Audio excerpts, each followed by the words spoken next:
How's that for a slice of fried gold? You think this is a fucking costume? This is a way of life. I'll be back. Just a flesh wound. I'm not gonna hurt you. I'm just gonna bash your brains. Take your sticking paws off me, you damn dirty ape! I'm sorry, Dave. I'm afraid I can't do that. It's alive! It's alive! It's alive! I guess everyone's entitled to one good scare, huh? Man, I was in Alabama yesterday driving back, and I passed through this one town called Eufaula or something, which is actually kind of a wicked town. I never heard of it before, but Yeah, I don't think I've heard of that. I was like Sounds like a swamp town. maybe like a quarter of a tank. It looks like a swamp town. Like it looks like it looks like kind of a Louisiana town or something like that. I had like a little less than a quarter of a tank of gas, and I was like, "Oh, let's get in the next place." And then in Alabama driving, I thought the next place was not going to show up before I got straight. When you're on the sticks like that, you got to take the opportunities you have. My car now, my new car has like, it'll tell you how many miles till empty, you know?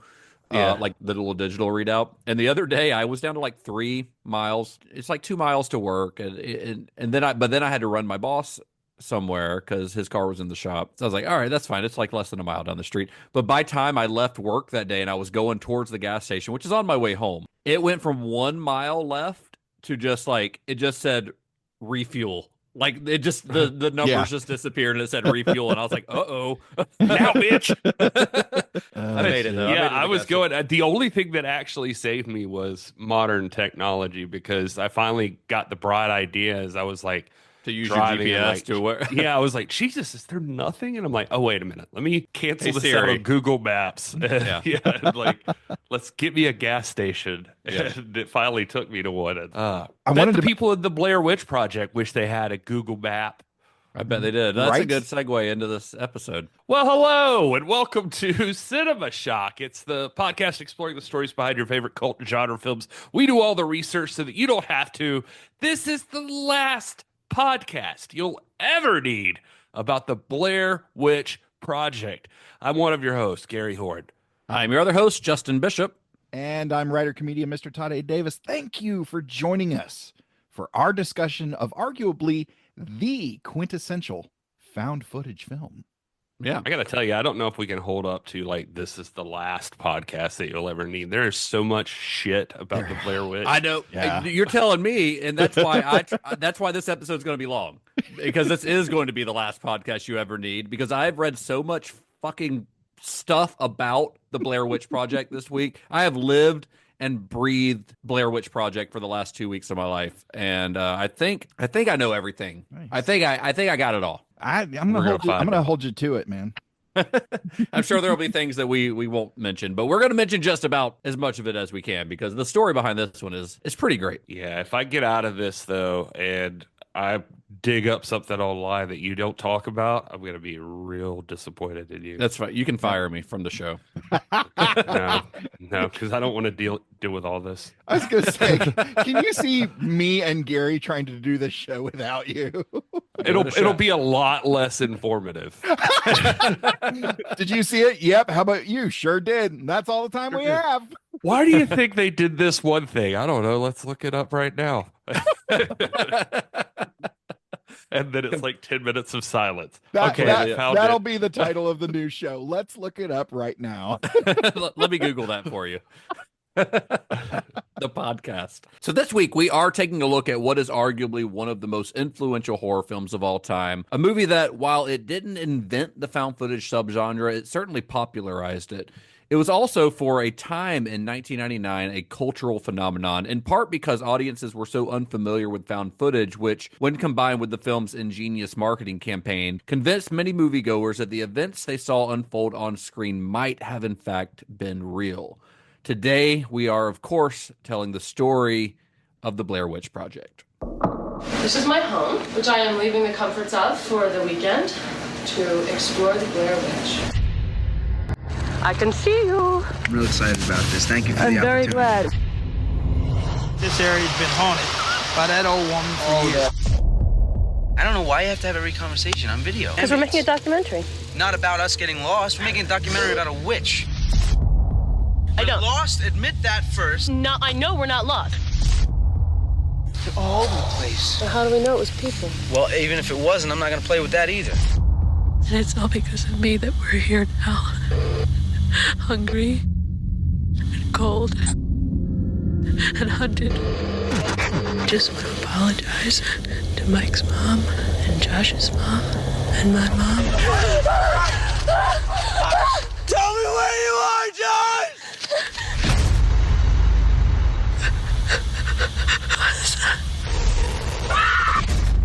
I'm gonna die out here. Okay, here's your motivation. You're listening to a podcast. You're in your car or on your treadmill, and no one is here to help you. There's 3 fucking cinephiles. They keep talking about shit in this movie. There's no one here to help you. We left you this little spoiler warning. You fucking heard it. You listened to us anyway. There's no one here to help you. We'll talk for hours today and we'll end up in the same place. There's no one here to help you. That's your motivation. That's your motivation. Wow. not quite as angry as old Joshy Poo. Yeah. I was trying to decide like how much to dial it up, and listen, let's workshop it and we'll circle back around. No, we won't. Okay. All right, well, before we move on, I do want to give a shout out to the newest member of Cinema Shock Plus. A new member joined us just yesterday, actually, by the name of Caverly. I hope I'm pronouncing that correctly, but Caverly, thank you for joining Cinema Shock Plus. You joined at the Be Excellent tier, which means you do get to see the video feed, I think, and all that stuff. I think that's the video feed one. That's the Be Excellent. Yeah, I think that's right. I set these tiers. You'd think I would have them memorized, but I don't. I'm sorry, Caverly, your first video with us. I'm still fucking with my settings, okay? Just bear with me. It's okay. You're looking good, Gary. But I do appreciate you. We do appreciate Caverly for joining Cinema Shock Plus. They will also get a shout out in the show notes on this, as does every member of Cinema Shock Plus. Yes, every member of Cinema Shock Plus gets every member of the $5 and up tier gets access to extended episodes, which feature all kind of bonus content. The $10 tier, you get all that stuff, plus the raw video footage of these recording sessions. If you want to see our bearded, hairy bodies, well, I mean, our faces, you don't really see our bodies. But at the $15 tier, who knows? All bets are off. That's on a different site, though. Actually, I'm gonna start selling my feet pics. Ugh. I'm gonna start paying you not to show me your feet. Hey, however that funding gets in, I'll take it. Anyway, if you want to join Cinema Shock Plus, go to cinemashock.net/plus. You get all kinds of bonus content. Our Twin Peaks watch along series, which as of the time this episode drops, the first episode should be in the feed now. Woo. With another episode on the way. So if you want to watch Twin Peaks along with the 3 of us, the only way to do it is on Cinema Shock Plus. So join now. You'll also get merch discounts and all kinds of fun little things. Who knows what will come in the future for Cinema Shock Plus. But we do really appreciate everyone who's joined us so far. So thank you. And thank you, Caverly, for joining. I'll come in the future. Yeah. Wow. I like to just have complete silence after a joke like that. A quick disclaimer before we get going on this. So a few years ago, Heather Donahue, who's one of the stars of this film, we'll talk about her a lot during this episode. She actually changed her name, and we'll discuss the reasons why much later on in this episode. But just to avoid confusion as we discuss the making of the movie, I'm just going to call her Heather throughout this because that's just easier, so that you know who I'm talking about. So, but we'll discuss why she made the decision to change her name later. I didn't want that to be confusing, and I didn't want it to be seen as a sign of disrespect for anyone who knew that she changed her name, that we're calling her by her name that she chose to get rid of. It's just her character's name's Heather. Her name's Heather. Her name was Heather while she was making this movie. So I figured it'd be easiest if we just did that throughout the recording here. Agreed? Agreed. Huzzah! Thanks. All right. So Eduardo Sanchez and Daniel Myrick first developed the concept behind the Blair Witch Project in the early 1990s, while the two of them were enrolled as film students at the University of Central Florida. The inspiration came from conversations between the two friends about what kind of movies really truly scared them. Over the course of those conversations, they concluded that documentaries documentaries about paranormal phenomena were much scarier to them than traditional horror films. With that kind of seed of an idea, they began to develop a concept that would combine the two styles, a fictional horror film presented as a real documentary. This episode's going to feature a lot of me being an old fart, so I'm really sorry about that up front. Every episode does, to be honest. Yeah. We're all old farts, so yeah. We're from this weird ass generation where technically we're millennials, but right on the edge of Gen X. Yeah. So I've seen where it's that can be called Zennials, yeah. Star Wars or Oregon Trail generation. I just prefer elder millennial, or geriatric millennial. I don't know which one.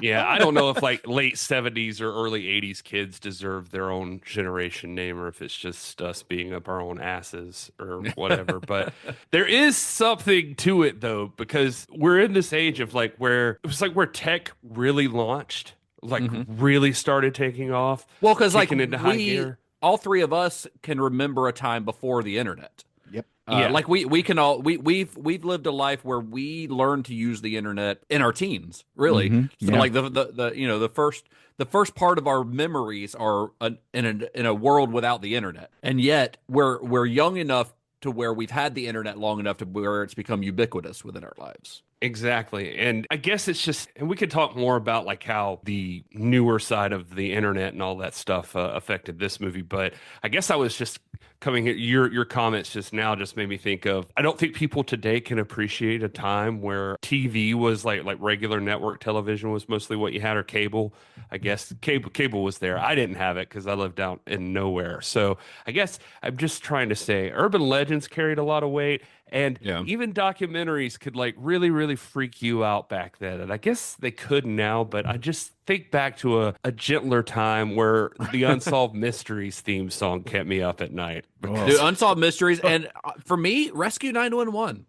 That one always freaked me out when I was a kid. I would like to blame William Shatner on that, but I think it was just because these are things that were more likely to happen than Unsolved Mysteries to me. I was like somebody breaking into my house and murdering me was more believable than like some of the stuff on Unsolved Mysteries obviously could happen. But there was also like some weird stuff on Unsolved Mysteries. Like it was a little bit of a mix, but I don't know. Rescue 911 always freaked me out when I was a kid, which is weird. I remember getting high not too long ago, and as I started to like drift away, Kat thought I was more asleep than I actually was, and she decided to put on Unsolved Mysteries. And that music, which I always thought was kind of cool but a little creepy, super high tide, like freaked the fuck out at the Unsolved Mysteries music. So now I wasn't scared of it before. I sure as hell am now. Wow, as a 40-year-old man. Yep. It's really weird. I guess I just really related to these guys in this moment. I was like, yeah, I could see that. Oh yeah, you absolutely. I absolutely understand it because you're like, well, this is real, or it could be real. More than if you're watching just like a ghost story on a movie or whatever that is fictional. So yeah, I definitely see where they're coming from. So it would take a few years before his name is actually Daniel Myrick. I think I said Myrick before because that's how I've always said it in my head. But as I was researching this episode, I heard people call him Daniel Myrick, and it's really hard for me to wrap my head around that pronunciation for some reason. So if I mess it up throughout the episode, it's because I'm a dumbass. So, but anyway, it would take a few years before Myrick and Sanchez could secure enough funds to actively develop the film. But by 1996, the ball was rolling. So along with producers Greg Hale, Robin Cowie, and Michael Monello, they started a production company called Haxan Films, which was named after Benjamin Christensen's 1922 silent documentary horror film Haxan. Have you guys ever seen Haxan? No, that sounds. Are you familiar awesome, with it at all? I don't think I've ever actually watched Haxan. I do know what it is. It's and I think pretty I've got cool. it saved as like a to watch on a bunch of places. But yeah, it's on Criterion released it many years ago. It's been released on like I think Laserdisc, DVD, and Blu-ray from them. It's streaming now on the Criterion channel. And let me tell you, the transfer of that movie for a movie that is over 100 years old, the transfer that Criterion has for that movie is so crisp and crystal clear. It is about as good as I've ever seen a silent movie look. Like, it looks fantastic. Wow. But it's a cool movie, and you'll understand if you're familiar with it, you'll understand how I would say they're taking inspiration from it, but you'll understand why they decided to name their production company after it, because Haxan is sort of a documentary about the history of witchcraft. Witchcraft through the ages is what it was released as in the United States. But it's Swedish, so the title cards are Swedish with obviously subtitles, but it'll be about the real, or the quote unquote real history of witchcraft, but then it'll actually have dramatic reproductions of events. Like a Rescue 911 or Unsolved Mysteries type thing, you know, where it'll actually have like stretches of the movie are fictionalized versions of events or dramatized versions of events. So you can kind of see the mix of documentary and fiction, and them taking inspiration from that totally makes sense. Yeah, it's a cool movie. Check it out. So these guys, they never really wrote a traditional full-length screenplay for this film, instead creating a 35-page outline of the events. And their intention was that the majority of the film's dialogue would be improvised by its cast. And of course, this meant that they needed actors with strong improvisational skills who were also willing to be subjected to a pretty difficult, incredibly immersive film shoot. It's kind of funny, as I was prepping for this and going through the notes and reading about all that was involved in terms of improvisation, getting into D&D and having the show with performers. It's kind of fun because I'm essentially giving them a prompt, and then amongst the folks at the table, they are playing this out. Now, it's nowhere near, I'm not requiring them to be camping out in the woods or anything, freezing their asses off and not giving them enough food or anything, but it's fun to see what folks can come up with. Necessity being the mother of invention. When you've got some really talented folks, as we're going to discover that these three actors actually very talented, as well as the folks behind the camera, or I guess I should say in the editing bay. It's really interesting to see where this all comes together and how it comes together, because as a stand-up comedian, there's a lot of butting of heads between traditional stand-up and improv, but this is one of those rare instances where the improv is so good. And we'll see this, I don't want to let the cat out of the bag too early in our telling of this story, but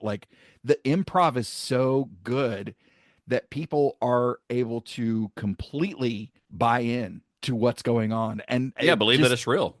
And it makes this story just come alive when where if you're able to get super analytical, it's like, okay, you got three kids in the woods with a camera, great. But if you are able to suspend your disbelief for just a moment, this thing practically leaps off the screen at you, and it's really great. Anyway, knowing that they improvised almost everything on screen. I mean, with prompts, obviously, which we'll get to, but it's insane. Honestly, it's insane. So the filmmakers put out this casting call in the trade publication called Backstage, which is just like an industry insider thing for actors, basically. And they put out this casting call for what they referred to as the Black Hills Project. And the casting call advertised it as an improvisational feature film that would shoot for 3 weeks in Maryland. And it also read, in all caps, extremely challenging roles to be shot under very difficult conditions. The ad also mentioned that they were looking for non-union actors. It specifically requested non-union actors. This was probably for a couple of reasons. One, being that non-union actors would be cheaper because they don't have to meet the union minimum. But the primary reason was that they knew that their shoot was going to be breaking a lot of union rules. And by a lot, I mean like probably all of them. Maybe that's why the witch is buried in Union Cemetery. Am I right? Wow. I was actually just really going to point out that for those people that don't know, generally unions would obnoxiously get in the way of things, like leaving your actors in the woods overnight to get lost and potentially freeze to death or be eaten by wolves or how dare witches. They? Pussies need not apply. This is real shit. Seriously, it probably should have had a union because now they wish they would have. Now they definitely do. So auditions were held at the Musical Theater Works in New York City, and the filmmakers were very upfront with what would be required of their cast, with 8x10 flyers hung up in the audition room that said something along the lines of, if you get this role, you'll be subject to uncomfortable physical situations. You will be outdoors most of the time. If this is not your thing, please don't audition. That's not the exact wording, but that's basically what it said. It's like, hey, this is what you're up to. This ain't your thing. You should probably just leave. It sounds like they're signing up for like a Mr. Beast YouTube video. Anybody? I was gonna say, does anybody get that, or is that? I'm too old. I'm too old to watch. I was going to Mr. say, I Beast. think I'm too old for that joke, but I made it. but you made it anyway. I'm at least in touch with YouTube culture a little bit. I do know who Mr. Beast is, which 6 months ago I did not. Nice. So I had avoided that. But anyway, the audition process was set up in a way that allowed the filmmakers to quickly assess the person's ability to improvise. So when an actor walked into the room, there was no hello. They didn't watch any audition tapes. They went straight into the improv process, saying to each actor, all right, you've just served 10 years of a 20-year prison sentence and you're up for parole. What do you have to say for yourself? To which they had to quickly reply in character. So that was kind of an improv test. I don't know what you call it. Improv exercise. Heather Donahue, who would eventually be cast as one of the film's leads, really surprised the directors with her answer. They said she was the only one that really kind of freaked them out because when she was asked why she thought she should be out on parole, she looked at Myrick dead in the eye and said, I don't think I should. Oh, that's so cold. In the commentary, the filmmakers definitely constantly say hiring Heather was the best thing they did for the movie. 100%. They said specifically, like, there was instantly they could see this Captain Ahab quality about her where you could just buy that she was going to lead these poor people straight to their doom in search of whatever she needs to find. That's such a great comparison. That's awesome. Yeah, it really is. And cast in the other two lead roles were Michael Williams and Joshua Leonard. Now, all three of these leads were making their on-screen debuts in the film. None of them have any kind of television or movie credits before this. And all three of them would play characters that shared their real names, a gimmick that the filmmakers felt would further blur the line between reality and fiction that the film was walking. The funny Michael C. Williams story that I saw was like in the press release. I guess they were giving, because they're using their real names, then they gave like these fake backstories. There was something about Michael C. Williams having played in the farm system for the New York Yankees, and that's just stuck with him, that people think he's like a former baseball player because it went out in like the New York Times. Right. So, as if it were real, probably, Yeah. And so he's forever like a former like Yankees minor league player. That's funny. So pre-production on this film began in earnest in early October of 1997.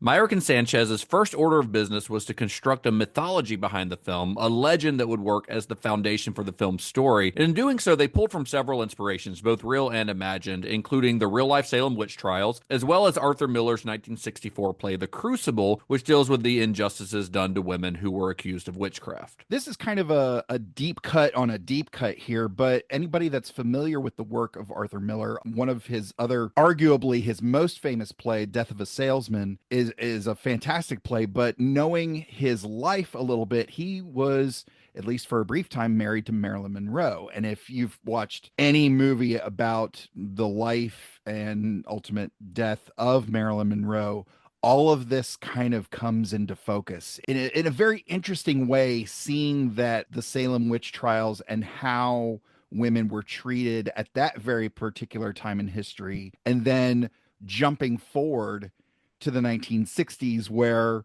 women were being treated poorly, and especially in that industry, and what came about from that. And it's just an interesting comparison to make. So yeah. And it made me it made me think of Blonde. I never saw that. It's a very with Ana de Armas. Yeah. Adrian Brody plays Arthur Miller, and God, what a great portrayal. I mean, everybody in that movie's batting 1,000, but it's fascinating to watch, and knowing that The Crucible was made into a very successful movie as well. That might actually be an interesting double feature rather, to watch The Crucible and Blonde, and then watch Blonde, knowing the connections of Arthur Miller, Marilyn Monroe, and everything that was going on. Yeah. So anyways, I don't know. Deep cut of a deep cut. So they also took inspiration from documentary horror films such as Chariots of the Gods and The Legend of Boggy Creek. But maybe the biggest source of inspiration, one that every one of these filmmakers mentioned in interviews at one time or another, was the TV series In Search Of. Now, for those unfamiliar, In Search Of was a documentary series that aired from 1976 until 1982 and explored paranormal topics such as UFOs, Bigfoot, and the Loch Ness Monster, and featured interviews with experts on these subjects, as well as reenactments of the events that they documented, often walking the line between fact and fiction. And the show was originally intended actually as a vehicle for the Twilight Zone creator Rod Serling, but after Serling passed away unexpectedly, hosting duties went to Leonard Nimoy. Yeah, it did. So this might be maybe we're slowly building towards a new segment called Todd Can Read. There is a great book out there about Rod Serling called The Twilight Man, and it's done by Corinne Shadami. I hope I'm pronouncing that correct.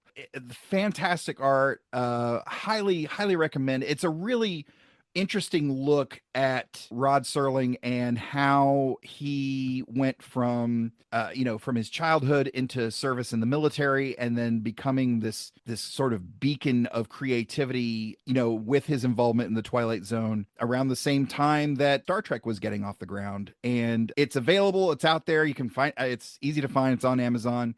Just like a biography? It's basically a biography of Rod Serling. It's called The Twilight Man, Rod Serling and the Birth of Television. It's cool. It is a fascinating read. So if you're looking to read that, if you dig graphic novels, but maybe you're not into the superhero thing, this is a perfect Oh, it's a comic. Yeah, it's a comic. Yeah. Oh shit, I missed that part. Okay, very cool.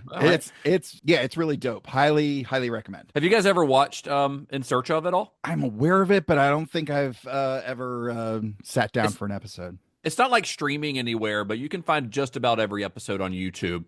And then there was a remake series that came out a few years ago, like a reboot of In Search of, and they got Zachary Quinto to host it. Oh man, what a fun connection! Yeah, very meta decision on their part, but I've not seen the remake. I've seen a few episodes of the original one. It's fun to just throw on YouTube now and then, but yeah, good stuff. So the original plan though was for the Blair Witch Project to have a similar structure to In Search of, with similar framing devices that included footage of Rustin Parr in prison, the child murderer from the 40s who gets mentioned during the background info on the Blair Witch. We were going to see footage of him in prison. We were going to see newscasters reporting on the disappearance of the three filmmakers, interviews with their friends and family, all that kind of stuff, analyzing of the evidence surrounding their disappearance. That was what the original vision for the movie was going to be. Originally, it was supposed to be a period piece set in roughly the same time as In Search of in the late 70s, but it didn't take them very long to realize that they don't have any money and they can't afford to shoot a period piece because you need vintage clothing and vehicles and the film stock and all of that stuff. So instead they stuck to 1994 and decided to use the black and white 16 millimeter film for the film within a film stuff. The logic being that Heather wouldn't be able to afford 35 millimeter film stock. They also worked in the idea that the filmmakers would be shooting their own behind the scenes footage using high-8 video, which is the most widely used and affordable form of home video that they would have had in 1994. Now, I will say, throughout the commentary in the movie, you'll find that they also fucked that up too, because they had cars that weren't around at the time it was supposed to be filmed. And I think they even point out there's a power bar. That flavor didn't exist in 1994. Oh, who gives a shit? They were like, people have pointed this out. So yeah, people without a life. Who cares? So in an effort to entice investors, they also created an investor reel, not unlike what Sam Raimi had done when he was trying to raise money to shoot Evil Dead a decade and a half earlier. Remember, he made Within the Woods, that little short film, showed it to investors and be like, hey, give me some money so we can turn this into a feature-length film. For their investor reel, the Blair Witch filmmakers constructed an 8-minute documentary about the missing filmmakers, complete with fake newspaper articles, news footage, all that kind of stuff. And this short documentary was convincing enough that a lot of their potential investors mistakenly thought that the Haxon crew were trying to raise money for an actual documentary and that the 3 film students in question had actually disappeared. So while that's pretty impressive, the footage unfortunately did not help them convince a lot of people to give them money. But they did get a lucky break, though, when a filmmaker named John Pearson came to visit Florida to do a lecture at the local film school. So Pearson, if you're not familiar with the name John Pearson, he is probably most known as the author of the 1995 book Spike, Mike, Slackers, and Dykes, which chronicles the independent film movement of the early 1990s. But in 1997, he began hosting a TV series on IFC called Split Screen, which focused on independent filmmaking in America. Split Screen would prove to be a vital part of the Blair Witch Project story. This guy, Pearson, he I don't know how much anybody knows about him, but I was looking him up, but just because you mentioned him here, and he's like, no, he produced like Spike Lee's first thing, and Richard Linklater, and Michael Moore, and Kevin Smith. Yeah, he helped all of them get their start, really. Yeah, I thought that was pretty impressive. This guy obviously has an eye for talent. And now I think he's like a professor at University of Texas. And I recognize the name now. Yeah, okay. Yeah, his wife runs like the film section of like South by Southwest, and like they're big in this industry. Yeah, absolutely. Through a mutual friend, Pearson learned of the Blair Witch short. It's like it was like a friend of the filmmakers who's like they told John Pearson about it because he was coming to the school, and they got him to watch it, basically. And he loved what he saw. And in fact, he ended up licensing the short for his show. I think he paid like $10,000 to be able to show their short on television, on split screen. And the money that he paid them was really the first big chunk of funding that the producers saw, which finally got some momentum behind the project after years of unsuccessful funding attempts. And that short, by the way, if you want to watch it, it is oddly enough not on any of the home video releases of the Blair Witch Project that I've found. And I don't know why, except that maybe John Pearson owns the rights. I don't know that for sure. That's just my best guess. But it is available to watch on the Criterion channel, because Split Screen, every episode of Split Screen is on the Criterion channel. They say that it's the first episode of season 2. That's how it's always listed. But for some reason on the Criterion channel, it's listed as it's like episode 5 of season 2. But it says Blair Witch Project in the episode title. But yeah, if you watch that episode, the last like third of the episode is that short film. And then he teases that we're going to show more from this documentary at the beginning of the next season, which got people very intrigued. So if you do want to watch it and you have the Criterion channel, it's there to watch. It's very fascinating because they show like this is before they had cast Heather and Josh and Mike, and they show pictures of the filmmakers, and it's 3 just completely random people that I guess were friends of theirs that they took pictures of. I don't know, but so it's a really neat piece of history in regards to this film. Yeah, it's neat that that's out there. It's very cool. It's on YouTube as well. Honestly, if you want to find it, it is on YouTube. So that authenticity that the filmmakers had committed to on the short extended to the film shoot as well. In what the directors referred to as method filmmaking, the plan was to have their principal cast members go out into the woods alone, filming all of the footage themselves with clandestine instructions from the director. So this method would require the actors to be familiar with the cameras and sound equipment that their characters use in the film as well. So they had to actually know how to use this stuff because they're doing it themselves. They were also given background information on the legend of the Blair Witch, or at least as much information as their character might have, which meant that Heather, the actress Heather, had more information about the legend because this was her documentary, right? So Heather, the character, would have more information than Josh or Mike had. She was like the expert. They were working for her. She was the expert. So the filmmaker specifically gave Josh and Mike less information so that they'd be motivated to ask questions on camera and have it come across as more authentic. Like I kept seeing in certain places that I never saw for sure. Like, did they believe that the story was real? Like, I don't think so. I never saw anything that said that, but I kept seeing stuff online where people were saying like the actors thought the story was at least real or something. I never in all of my research, which was pretty extensive, I didn't see that mentioned anywhere by any of the actors or filmmakers. So must have been just some bullshit forums I was reading. Wait, people on the internet making shit up? No. Yeah, imagine that. But yeah, I never saw from like an official place that was true, so I just figured I'd ask. Yeah, I don't think so. So filming on the Blair Witch Project officially began on October 23rd, 1997, a week before Halloween, oddly enough, in Montgomery County, Maryland. Good time to start filming there, though, because we do actually see Halloween decorations in the film, which kind of adds to the atmosphere, I think. So the town of Burkittsville, Maryland, which we see in the film, is a real town.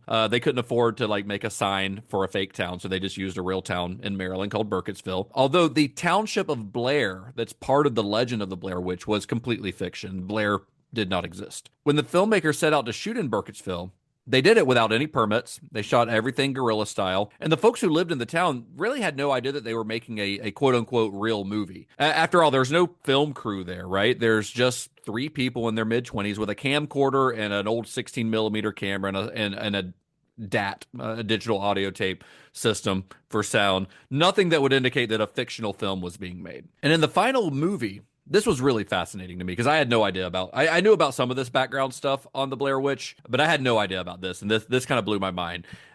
We see the cast interviewing people throughout the movie, townsfolk in Burkittsville, getting their thoughts on the legend of the Blair Witch. And a lot of those interviews were with real people who lived in the town, most of whom thought that a real documentary was being made. However, the filmmakers did plant some actors in certain locations who had some background info on the fictional legend. And Heather, Josh, and Mike were just told which locations in the town to visit for each day's shoot. So they'd be like, go to the diner, and interview people in the diner, not knowing that the waitress in the diner was an actress that had been planted there by the filmmakers. So they never were told which town folks were plants and which weren't. So when they start interviewing people, it feels authentic because it is, because the townspeople and them, neither one knows that what the other one, they don't know if the townspeople are real, and the townspeople think that it's just a documentary. It's so funny because this kind of turns your narrative into a scavenger hunt, and yeah, absolutely wild. Yeah, in fact, one of the coolest interviews in that segment of the film is with the lady who's holding the little girl. Yes, and that lady was not an actress. That lady was not an actress. She was an actual townsperson that just went along with it. She just went along with the fact that I guess she knew that they were making a fictional thing. Somehow she found out and asked to be interviewed, because the filmmakers, they kept getting turned down by people during who didn't want to be interviewed. And this lady figured out what they were doing, and she just went along with it. And the shit that she's saying, the story she's saying, she made up on the spot. Like it's incredible. And the little girl, like putting her hand over her mouth. It's such a great moment in the movie, and completely spontaneous. Obviously, that kid was not acting. It's one of those like magical kind of movie moments, and the fact that lady was not an actress blows my mind. Because she's like she comes across as very natural, but just the fact that she's like, hey, I'm in, I'll play along with you guys, let's do it. Yeah, there was one lady they mentioned in the commentary. I cannot remember. Maybe it's the same lady, because they were saying there was this lady named Patty that somebody was like, oh, you should talk to Patty, you should get her in this or something. And she's like the eccentric person in town or something. And so they were like, yeah, and it was weird. We went and picked her up, and she was in the back seat with like one of the other guys, and she just starts, I think I need different pants, and she pulls out a different pair of pants in her bag and pulls her pants off in the back of the other guy's just like, I'm just trying to look out the window and not like, he's like, cause she's like stripping next to me, just like changing her pants, and like, but then she was totally real, and he was like, she had just like wild stories just in general. Yeah. Just that she was telling us all the way there. She was really great for it. I too loved that part. I did not know it until watching the commentary for the movie that, they had no idea that some of these people were not actors and some were. And I think that's exciting. I don't know. It is. It's very cool. Because you can't tell. Yeah, because even we mentioned the little girl that she's holding, when she starts to cover her mother's mouth, it made me think, it was like, she's heard this ghost story before and doesn't want to hear it again. Yeah, like she's saying, no, mommy. No, mommy, don't tell this story. Exactly. So while the stuff in Burkittsville was shot without permits, they did have to get permission to shoot in the woods, because the area where they wanted to shoot was a state park, which didn't allow overnight camping and didn't allow fires, both of which were things that they needed. And they knew that if they got caught out in a state park, they'd be in a lot of trouble, right? So they actually did go through the proper channels to be allowed to shoot there, although they had to bring along like trash bags and things like that to like clean up after themselves, to leave the areas where they were leaving like they found it. So they had to kind of hide trash bags and trash cans off camera, where the cameras wouldn't pick it up. But they did have the stuff to like properly put out fires and all that stuff. That was a requirement that the state of Maryland made them do all that. So once they were in the woods, though, the cast was truly on their own. Although the filmmakers were keeping a watchful eye on them, they were tracking their movement, giving direction to them from afar, and manipulating the events of the film. And the idea to use this method came from the producer Greg Hale, who had a military background and had gone through the Army's SERE school. SERE stands for Survival, Evasion, Resistance, and Escape. And it's essentially a multi-day escape and evasion exercise where he's required to spend several days in the woods as other soldiers chased and hunted them, and eventually captured them. And like he got like beat up by other guys who were like other guys in the Army, but he's like, this is terrifying. Even knowing that these are just other American actors playing this role, like I was terrified, because you've lived this for several days. Here's actually a quote that I have from Hale about the process. This is from an interview with Rolling Stone. This is around the time of the movie's release, I believe. He says, that kind of sparked the thought of, well, why don't we apply this kind of total immersion scenario to the actors? If we've physically and mentally abused them enough in the process of getting them up to those intense moments at the end, then they'd be able to tap into emotional places that they wouldn't otherwise be able to tap into. We did keep them isolated. We harassed them at night. We deprived them of sleep. We made them move a lot during the day. Then at the end, we slowly fed them less and less, and they never knew what was happening. They were always off balance, which sounds like almost borderline cruel, except the actors knew what they were into, and the actors were never in any real physical danger, despite how difficult the filmmakers made it for them. I was kind of joking about the Todd Can Read segment, but I actually did read another book called All American by Steve Eubanks, where he chronicles the story of the first Army-Navy game after 9/11. And he's following the story of, one guy from each team, and they ended up serving overseas together. But one guy actually details this very thing, the SCRE thing. Yes. And his account of it is daunting and horrifying. Like, he I don't want to do it. Yeah, he talks about like nearly freezing to death and basically having to prop himself against a tree to fall asleep for a few minutes before he had to continue moving on. And they're given, you have a knife, go. Yeah. That's it. It's crazy. Sounds to me like, did you guys watch that documentary Monster Inside? It still feels like they're like borderline doing this, where it's that place in Tennessee where it's like McCarney Manor or whatever, where you have to sign the waiver. And it's supposed to be like America's scariest haunted house. But it's really like a dude who is just putting you out in the middle of nowhere and torturing you the whole time. Yeah. Jeez. It just sounds terrible. It sounds like they were like borderline starting that shit. Yeah. Only, they're keeping not an as eye cool on as them. this guy. Yeah. No. And it's all for the sake of the story. The actors knew what they were getting into. I'm sure they had some surprises along the way, but they were safe, that they were as safe as they could be in this situation. They had these small GPS devices, one of which was given to the actors. These are these little things that like hunters use, these little GPS devices. One was given to the actors, another was kept by the filmmakers. And a few weeks before the shoot began, Sanchez and Myrick went into the woods and marked all the areas where the campsites were going to be, where they were going to put all the gags. So it was all very methodical, very thought out. And then each day the cast would move to the next planned location. They'd use these little GPS devices to find the next location that was planned for them to go to. They weren't just like wandering aimlessly out in the woods, right? So they'd use the GPS to find it. They also always had two-way radios so that they could use them. They could communicate with the filmmakers who were always nearby, just unseen. Yeah, but they did want to communicate more than they had to, and they definitely were always there. But there's a few moments they talk about in interviews and such that they got lost. Like they let them wander, and they said like getting out of the car and going into the woods that they immediately started in the wrong direction, and said that they just went out of their way for like an hour. Yeah, and just said, "This is, I don't know, we're fucked." Yeah, but they're already messing this up. They at one point they got so lost they got out of radio range of the two-way radios and ended up wandering through the woods and finding a house out in the woods that somebody lived in. And they like knocked on this lady's door, and the lady let these three haggard-looking, 25-year-olds out in the middle of nowhere into her house. But the lady had a phone, so they were able to like call the filmmakers and tell them where they were and have them come pick them up. After that, they ended up going back to the hotel. I think they did, yeah, just to get a night's sleep. Right. But they weren't allowed to change their clothes or shower or anything because they needed to look in continuity. They didn't have makeup on this movie, so they had to look the same the next day. They talk about one time we're going to the cemetery or whatever, and it was literally like 30 feet to their left, and somehow they went to the right and just kept walking to the right. And they were like, what are they doing?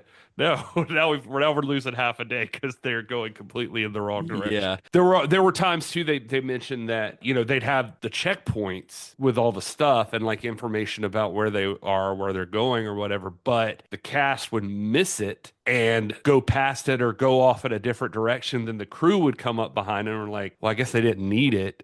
And so then they pulled the stuff up So then the cast like ended up wandering back through that same area. And they're like, we still haven't found anything. Like what's going on? It seems like it was still kind of confusing and chaotic. Oh yeah. I mean, it was thought out, but still like definitely not a perfect process. I mean, and there were times when the directors would come out of hiding to like give them a note or saying like, hey, we need to do that again. Like that didn't play quite as natural as we want. Let's do it again. But they try to do that as little as possible. But the directors were watching them. They were like out in the woods and like camouflage with binoculars, like they were like hunters, but they were like watching them as much as they could. I mean, a typical day of filming would be the actors would just trek through the woods from one previously scouted checkpoint to another, filming along the way. And at each checkpoint, they'd find food rations, they'd find new tapes and batteries for their cameras. They'd also drop off the old tapes, and then the filmmakers would come pick them up later on. They'd also find these notes left by the filmmakers. They were left in like film canisters, the little plastic film canisters,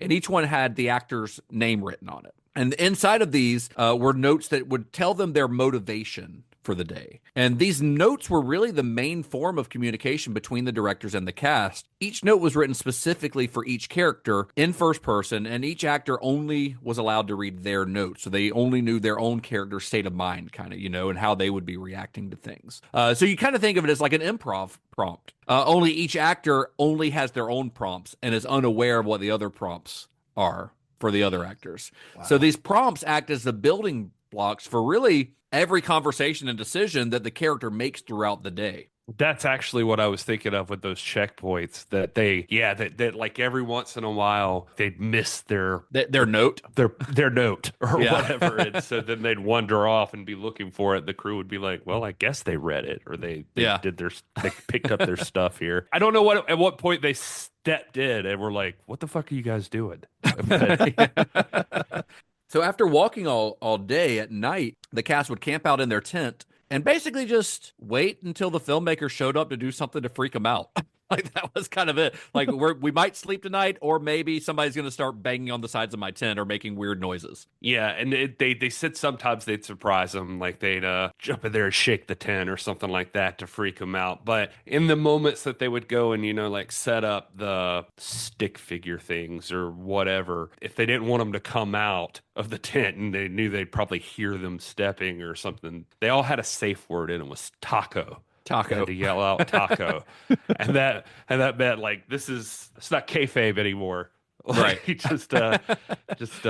And the actors would do that too. Like if they were communicating with each other and somebody wanted to get real for a second, they would say taco, and everybody had to say taco to know. And basically they would drop character when they did that. Exactly. Yeah. So the filmmakers always really knew what the next story beat needed to be, but only relayed information to the actors as needed so that their reactions would be genuine. So for instance, in the later part of the film where Josh disappears, they had left a note for him to instruct him to wait until the other actors fell asleep, and then they told him to just leave. They're like, that's what his note said. So without the others knowing, he was going to leave. So when Heather and Mike woke up in the morning, they had no idea that Josh was going to be gone. Like literally, the actors had no idea that the other actor was going to be gone. Nobody's seen him since.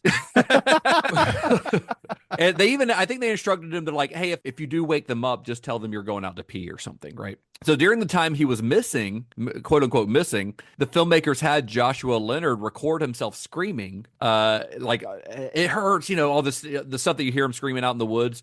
They had him record this, and then they played the recording back on a boombox that they had out in the woods a couple of days later. Again, without Heather and Mike knowing that it was going to happen. They didn't know that this boombox was going to play, but the filmmakers were hiding like 100 yards away from their tent, playing this boombox that had Josh screaming. Then they'd move it around. So it's coming from different areas. And in fact, in the original treatment, it was stated that Mike's character was actually going to be the one who would disappear. So it was really a curveball whenever Josh was asked to be the one to quote unquote die. Because the whole time they thought Mike was going to be the one. The reason they made that decision also is because Josh and Heather were fighting a lot during the movie, and the filmmakers thought it was getting to a point where they were fighting so much that it was getting annoying. So they decided to have Josh be the one to die, to take that dynamic away. So that was something they decided on the spot, basically, after watching the footage from the dailies. Basically, they're like, they're fighting too much. Let's just get rid of Josh.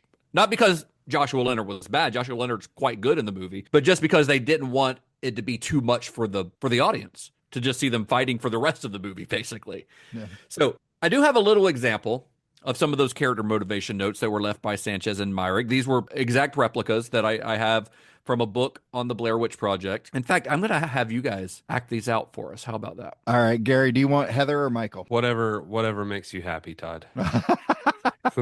So these were both left for, these were the notes that were left for Heather and Mike after Josh's disappearance. These are like the notes a day or so after Josh has disappeared and their characters don't know where he is. All right, so this is Heather. Oh, interesting. Exhausted, starving, alone with Michael, camped again. No sight of the noises last night, though Joshua is still gone. Maybe he went to look for help. Time for sleep again. I'd like to shoot an update on video or what has happened in the last day or two. I'll just have Michael run it and I'll talk. Then maybe get Michael on tape. He's acting stranger every hour. I'm not sure who I'm making this film for now. At first it was for me, but now I don't know. I mean, will anyone ever see this shit? Stop with that, Heather. You're beginning to sound like Michael. So that kind of gives you an idea. Bravo, by the way. Nicely done. Nicely excellent done, Heather sir. performance. Yeah, Good job. But that kind of gives you an idea of where they wanted Heather's mindset. Like she doesn't, she's in denial almost. She thinks Josh might just be out there looking for help. Why he would leave without telling you, I don't know. But that just tells you how much in denial she is. So in contrast, here's the note from that same day that was left for Mike. Joshua is dead. Starvation is kicking into my head, fucking with me. This headache will not go away. Me and Heather are the world now. Everything else is alien. I have to keep quiet. They're always listening. They left us alone last night to take Joshua. They killed him like they killed the guys at Coffin Rock. And like that Rustin fucker killed those kids, gutted them. Shit. Which one of us is next? So you can see how these are like very contrasting experiences. Yeah. So they're using these notes as like, this is the mindset that my character is in this situation. Heather is clearly in denial. Mike is fucking going out of his mind, right? Mike is paranoid and scared. Yeah. Heather is scared, but still like sort of thinking things might be okay. Kind of thing, you know? Yeah. And every decision that they make this day is going to be within this fit this mindset. It's ingenious, honestly. It's sort of insane from an acting standpoint that they're working this way. It's fun. Like, I mean, you were talking about the Josh and Mike situation. Like, it was like, for some reason, when they were taking these notes, they seemed to say in the commentary, you know, like Josh and Heather were like fighting, like legit fighting. They just did not seem to get along very well. And then like Mike and Heather also seemed to be antagonistic, but like their character was kind of taking them that way, that they were getting a little more antagonistic with each other or something. As it went. Yeah, as it went. And so they were like, okay, we need to flip this before it's getting really heated with Josh. And they ended up, I think, like cutting all of Josh's stuff where he's getting really heated with her because they didn't want it to seem like they're ganging up on her. Yeah. And so they talk about that a few times where they cut stuff out to like... Yeah, they do it during that, even in that first scene where they're in the hotel still and they're getting drunk. Like they really actually got drunk and they really actually started fighting. And they're like, this is just like, they're just like fighting. So they didn't use a lot of that footage because Heather and Josh were just at each other's throats because they were both hammered. Yeah, they tried to protect some of them. Like, I mean, I know that they said like Heather, when they would like try to get her riled up in her notes, like sometimes she would just go ape shit at the other two guys. And they were like, that's a bit much. Like, she's not going to be very sympathetic ever. Yeah. But then there are moments where that rawness really comes through, like in the scene where we find out that Mike kicked the map into the lake or into the river. I was about to mention that. Yeah, like that one of Mike's notes was that he was going to be the one to destroy the map. And I think his note was literally like, you destroy the map or something. You know, it is like there's no other instruction over than that. So he was the one that like he improvised it to like kick it into the river. Yeah. And then he thought that Heather and Josh had seen him do it and they hadn't. And so it was like he was hiding it. That's great. And then her reaction when she finds out is like, that doesn't feel like acting. Like the way that she's screaming and her voice is getting hoarse, it's like I think she is absolutely phenomenal in this film, honestly. Yeah. And that's one of those moments where like this does not seem like an actor. This seems like she is really pissed off. Like she really thinks that he did this, which I guess is a sign of a good actor. Yeah, it is wild because I guess even when he finally reveals that, like that's all, I don't know, it's hard to get that to come across to people like that. Apparently that's all kind of legit, like playing out right there on screen. It is, but it's not at the same time. Yeah, it's like it is and it's not. It's weird. Like they just are coming. There's not like written dialogue really for them. They just have to become this person essentially during the filming of it. And one of the film's most iconic scenes, Heather's "I'm so scared" speech, which was used in all the trailers and everything. It's been parodied 1,000 times. That was fully improvised based on one of those notes. Her note said something along the lines of, it said, you realize now that you're going to die, say what you need to say to make amends. That's all she was given. And Heather Donahue just took it from there and created one of the most iconic scenes in horror movie history. And they were kind of bummed, I think, by the framing of it at first. Oh, it's so good, though. I know. Like, I think they were intending for it to be like you could see her a little more in the frame or something. And they were like, we got to roll with it or something. But it's so good. Like, it's so raw and so about it. real. And like the snot dripping out of her nose. Like, it feels real. It feels real. It's just as iconic of an image, and I mean this may be up for debate, but I mean it's so iconic. It's up there with like Norman Bates behind the shower curtain. Like it is. I would not so recognizable. It is one of the most iconic moments in horror movie history. It really is. Yeah. And maybe they just tell that story that way, but that's kind of how they acted. But because it's framed weirder, like you said, that makes it more real, and that's how it should. He wasn't be. worried about be composition. Yeah, exactly. And it's funny too because I noticed again this time too, just even in the woods, just in general, they do really well with the cameras. That I think one mistake found footage can make sometimes is just like perfectly setting up a shot, or there's scenes like apparently where they expect like where they're running and like Heather says like, what the fuck was that? Apparently they had like one of the guys was like in a white gown and a ski mask or something. They had like a friend like wearing all white with a white mask who was running along the sides. Yeah, running alongside him, but like Josh didn't get it, and they like just hoped he would. Like I guess they were like okay with it if he got that. They would have done something possibly with it, but he just missed it completely and just didn't see anything. But she was like freaked out. She's like, "What the fuck is that?" So it's one of the best. It is one of the best scenes in the film, and it's one of the best scenes because you don't see anything, in my opinion. Which I will talk more about that later. But I think that makes that more effective than if you had seen even a blur of something out there. I think the fact that she's seeing something that we're not privy to makes it scarier. And one of the cool things too is that the other part of found footage sometimes is this like, why is this person holding a camera the whole time? And they talk about in the commentary that Josh actually ad-libbed, like improvised a line in the movie where I guess he says something about how Heather is God, I wish I had written it down, but basically he's like, oh, she's like checking out, man, like she's filming and this is all she's got or something like that. He makes some it's the scene where he's filming her and saying, I understand now why you always look through this camera because it's not quite reality when you're looking through the viewfinder. That's it. And they said he like totally made that up, and they were like talking to each other like, oh, good call on that one. That's good. Yeah, that's really good. They were like all over like, I didn't tell him to say that. I don't know. Yeah, they were like, great. But they're talking to the commentary. They're like, but that made it all make sense. Exactly. Like, yeah. They were like, that line was the most important line. This is why that camera is always on now. Yep. Yeah. So the final day of the shoot took place on Halloween night, and that was the reveal of the Rustin Parr house, which Heather and Mike had no idea was going to be there. They didn't know they were going to a house. They were just going to another blip on their GPS device. They were told to head in a certain direction, and then when they did, they stumbled upon this house out in the woods. So their reaction to seeing it was completely spontaneous, which is also insane to me.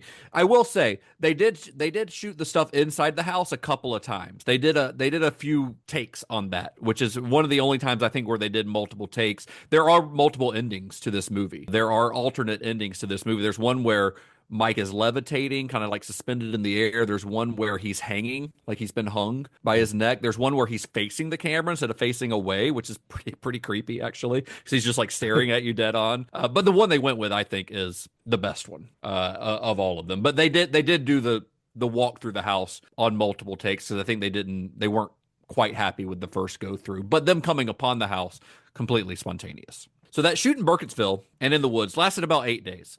And the original plan was for that to just be phase 1 of the shoot. And phase 2 was being shot primarily around Orlando, where the filmmakers were from. And that phase 2 stuff included things like interviews with experts, newscasts, even footage of Rustin Parr in prison, all of the framing, like in search of type stuff. And all of this stuff was originally planned to be used in addition to the raw footage from Heather, Josh, and Mike. Trying to think of now that you've said that, like how many, what other way would the movie have ended? And that's kind of crazy because I also feel like the ending is kind of iconic now. Well, they're all in the house, and it all involves Mike in that basement. It's just him facing different ways and like in different positions instead of in the corner, but facing the corner like he is. Calls back to the story of Rustin Parr, who made, when he was killing one kid, he made the other one look in the corner. Yeah, so that makes it the better ending because it ties everything together. Well, I remember seeing the movie in the theater and seeing that ending, and it was a little like off-putting the first time I saw it. Just kind of, I don't know how I feel about that. But then I found myself, it was one of those things where like later I kept thinking about it, and it was just like, wow, that's kind of creepy. Yeah, and so it started to work for it. Now I love that ending. Like I think it's the perfect. best. Well, it's been years since I had initially watched this. I have vague memories of you see him standing in the corner and then you get just the quickest flash of the Blair Witch and then it cuts to black. That never happens. Am I completely misremembering that then? The first time I saw the Blair Witch was when Todd McFarlane made the toy.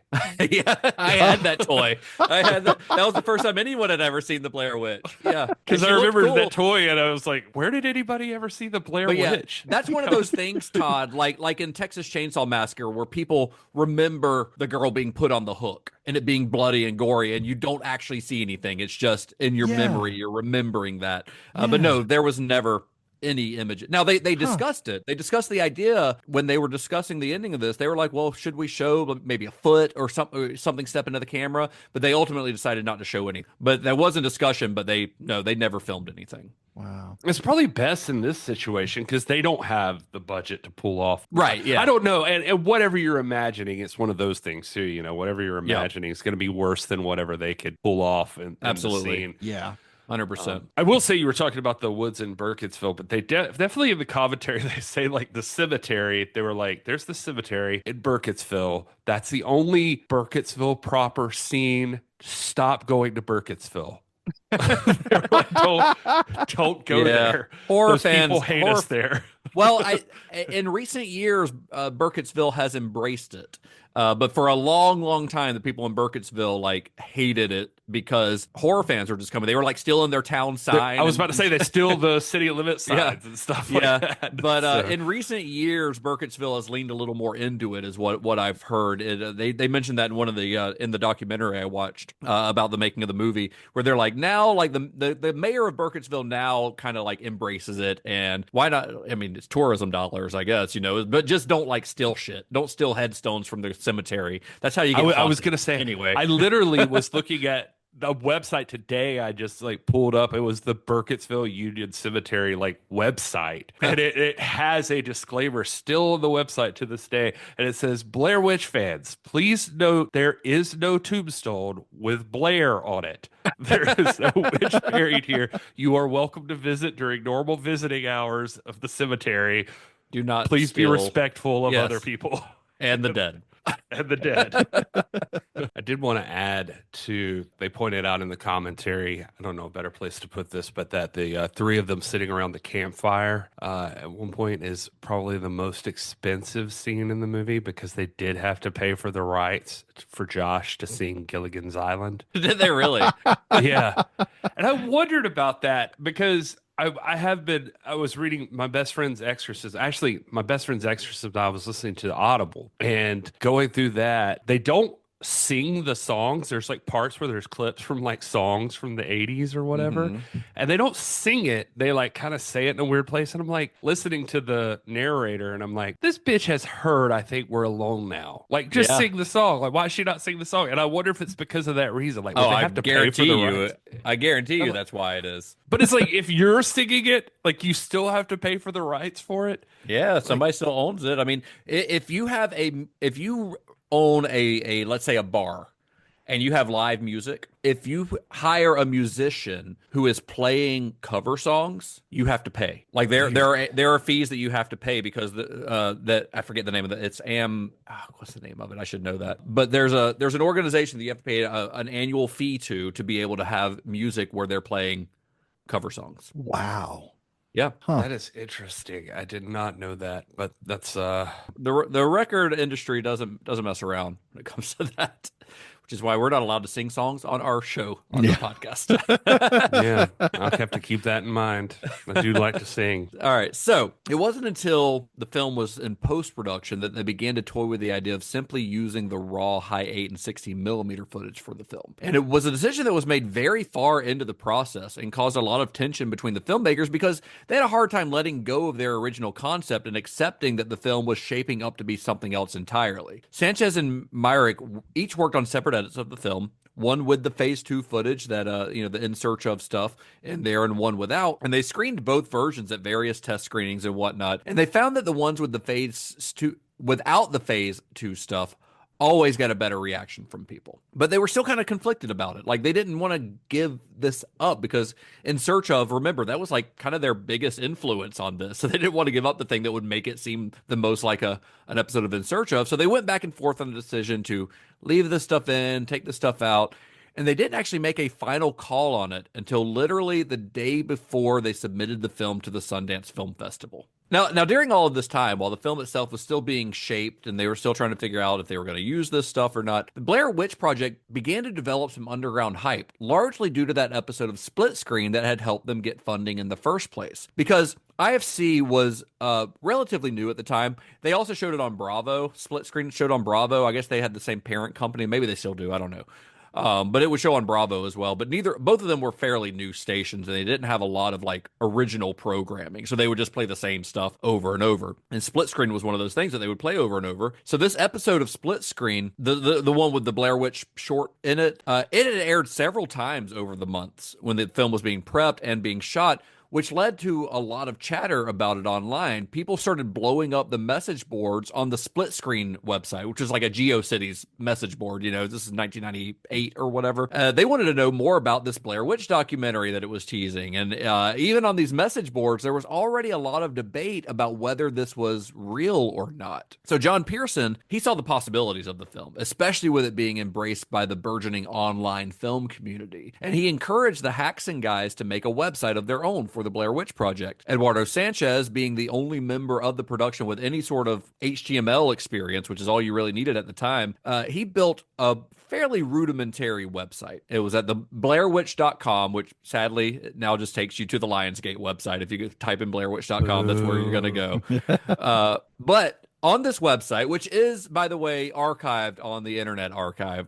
Thank God for the Internet Archive. But it is, you can pretend that you're living in 1999 and on blairwitch.com. But on this website, Sanchez utilized a lot of the material that had been intended for the Phase 2 section of the film. And while the website for the Blair Witch Project over the years has almost become stuff of legend and lauded as a genius piece of early viral marketing, the filmmakers didn't really approach it that way. They treated the website as an extension of the story being told in their film, a way to sort of expand upon the mythology that the film only hints at. Because they didn't know what viral marketing was. It didn't exist yet, right? So they weren't like, oh, let's make this website go viral. No, that wasn't in their thoughts. They were just like, this is like a cool thing for the fans, like people who are on these Split Screen message boards. This is a cool thing for them to like be able to dig into the website, dig into the backstory of the film. So the website really leaned into the reality of the film. It treated the Blair Witch mythology and the case of the missing filmmakers as if it were a true story. It included flyers showing the missing filmmakers, photos of their abandoned belongings, a timeline of unusual events from the Blair Township history. If you visited the website, you could even download video and audio clips because there was no YouTube or anything. They weren't embedding videos. That wasn't possible at the time. But you could download clips. They were supposedly recovered from the woods. They even had pictures of like the film canisters that were found in the woods, buried under this 200-year-old building that was Rustin Parr's residence. It included bonus material like interviews with investigators. All of this stuff was footage that was originally intended for phase 2, like stuff that they had shot for the movie they ended up using on the website. They even had handwritten excerpts from Heather's journal that you could read. Yeah, when I saw that they had stuff from Heather's journal, it made me think of everything that we've been talking about on Twin Peaks, of like, the books that have come out, and the tie-in material. All the tie-in material. And it kind of made me think of like what would have happened if Twin Peaks had happened 10 years later. You could have seen like Laura Palmer's live journal. Yeah. Right. Yeah. her MySpace profile. That would have been kind of cool. I will say that new second site release of the Blair Witch Project, which I cannot recommend highly enough if you have the ability to watch a Region 2 Blu-ray. The box set, the limited edition version that I have, actually has a reproduction of Heather's journal. So you can read the whole thing. It's very, very cool. So this website helped to further blur the line between reality and fiction, leading many to speculate on just how real the actual film was, which led to a lot of online conversations around the film and eventually entire fan sites dedicated to its mythology. This is before the movie came out, right? This is before anyone has ever actually seen the film. This is all happening before it was even officially accepted into Sundance. I was one of these people. I was fucking obsessed with this. Yeah. Like I loved it. I dare say this is probably the reason I love found footage movies so much now. Like, I just love the idea of just something just helping you suspend disbelief like that much more. Oh, I'm with you. I mean, when I watch a found footage movie, I want it to trick me. Like, that's what I'm going for. Like, if you're able to trick me enough, like, I know it's fake. I know these movies are fiction, but if you can trick me enough, then I think that you've succeeded. And a lot of that does go back to my love for the Blair Witch Project, which I think has tricked me more than any other found footage movie. Even though I knew it was fake, but I was really into it, like, at the time as well. Like, not maybe this early, not before it got accepted into Sundance, but after Sundance and after like the online chatter and it ended up on Ain't It Cool News and all this stuff, I started really getting into it. And I would go to that website obsessively.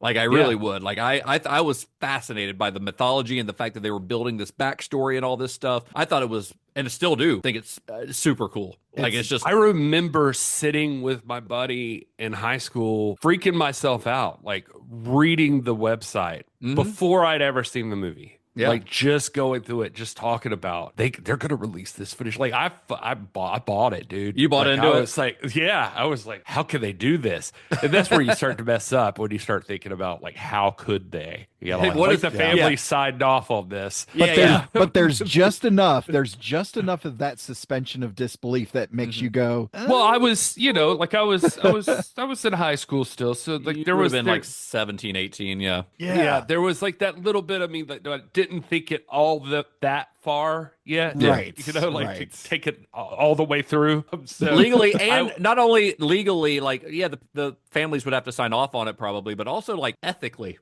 Like, we're releasing literally. Let's watch these kids die. This is a snuff film. This is a snuff film. Let's release it in theaters nationwide. Yeah. But I would go so far as to speculate that the hype that was building behind the Blair Witch Project helped it get into Sundance. I would think that the people behind Sundance saw that there was all this chatter online about it, and that actually helped it get in. Not to mention that they watched the movie and thought it was very good. They actually thought it was so good that they wanted this movie to revitalize the Sundance midnight screenings, which had normally been like experimental films and things like that they didn't really put into competition. And this wasn't in competition at Sundance, but they were like, this movie's so good that we want to put it in the midnight screening at Sundance to turn the midnight screening into something more important. That this movie is good enough to make it a more important thing all on its own. That's what the Sundance people told him. So the filmmakers got wind of just how big the online chatter around the movie was when the creator of one of the many Blair Witch fan sites went on to a popular morning radio show in Los Angeles, like, you know, the so-and-so and I think Frank and Beans, I don't know, in the morning, whatever it's called. He went on this radio show and they started talking about the Blair Witch Project. And he's like, have you guys heard about this? You should go to the website, blairwitch.com. So he mentioned the website on the radio show and they had like a half-hour conversation around this, which essentially was a half-an-hour free publicity on primetime rush hour radio in the biggest city in the country. You're on with Crazy Ira and the Douche. So it led to so much traffic going on for the website just from this mention that the website servers couldn't handle it. And they actually had to take it offline for a day or so because it was crashing, because so many people tried to go onto it. And it was like tens of thousands. It wasn't like millions of hits. But at the time, like 60,000 hits in a day was like, that's a big deal. Yeah. Especially because their servers were like in a strip mall in Orlando, you know? Because they just like went to a local guy. So once the film did get accepted into Sundance, the hype train just kept rolling. And some of that hype was due to illegal piracy, basically. So Sundance, at the time, Sundance would not screen anything on video. It had to be on film. And the Blair Witch Project only existed on video. They had edited it on video. They had, they'd shot part of it on video. So the filmmakers actually had to pay to convert it to 35 millimeter film, which is very expensive. But the guy responsible for getting this done was Kevin Fox. He was an executive producer who joined the project in mid-1998. So he wasn't on from the beginning, but he joined them later on. And it was his responsibility to get it converted onto film. Fox had a background in post-production, and he knew that the folks who worked in post-production offices often made copies for themselves. It was just a thing that happened. And when he went to the place that was doing this, he actually encouraged it. He told them, make copies and show it to your friends, do whatever you want. He did this in hopes that they would pass the film along and help it to continue to kind of build this strong word of mouth. They're like, let's get some more underground hype about this. So he actually encouraged them to pirate copies of his film, basically. Eventually, the movie started being talked about in industry circles, with a lot of folks seeing it at these sort of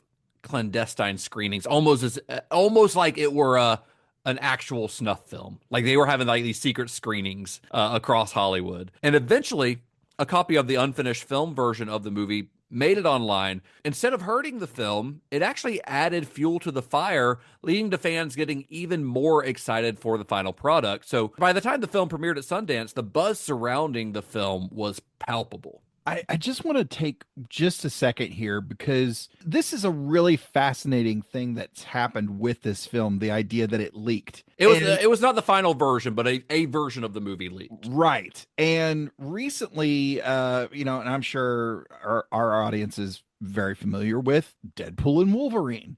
Never heard of it. Yeah. But in the press tour for that, Hugh Jackman and Ryan Reynolds went and did both together did an episode of Hot Ones. And one of the questions that was asked was about things that leak online from films. Of course, Hugh Jackman being involved, in X-Men Origins Wolverine. And of course, that leaked online and was not a good movie. And the leak didn't help. While Ryan Reynolds, was part of that one scene that they basically made as an independent film, and that leaked. And of course, leaked. We'll put big quotes around that. We'll put some quotes around leaked.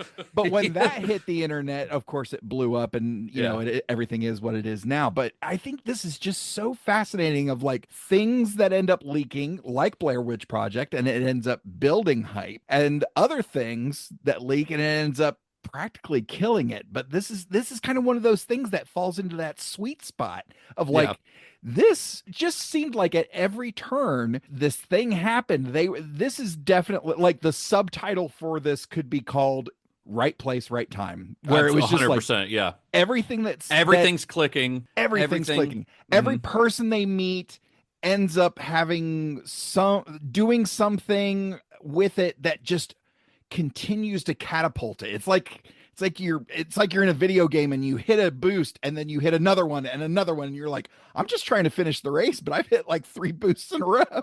That's just fascinating to me. Yeah, it really is. So the Blair Witch Project, as a result, became the most talked about film at the Sundance Film Festival that year. Every screening sold out. Like they went to that first midnight screening and there were lines around the block. And the demand was so high that Sundance actually added additional showings just to accommodate more people because everyone wanted to see it. And this led to the film eventually being acquired by an independent film studio called Artisan. They paid $1.1 million for it, which is a huge amount of money for this film, considering how much it cost to make, which is about 60 grand. And Artisan, they were fairly new. They had had some success with Darren Aronofsky's debut film, Pi, which they had purchased at Sundance a year before in 1998 and had released that in art houses and made a modest success with it. And that's kind of where they made their name. So now they're not like a big studio, but $1 million is $1 million, right? And they were really the only people who bid on it. They didn't want to work with Weinstein's because they knew that Miramax had a reputation for buying these smaller films and just like shelving them. So they made a pact to not sell to Miramax, which good for them. Hindsight is 2020, but good for them. But I imagine some of the other studios also didn't like. They might have admired the movie, but didn't know how they were going to market it. And Artisan saw something they could use, in this.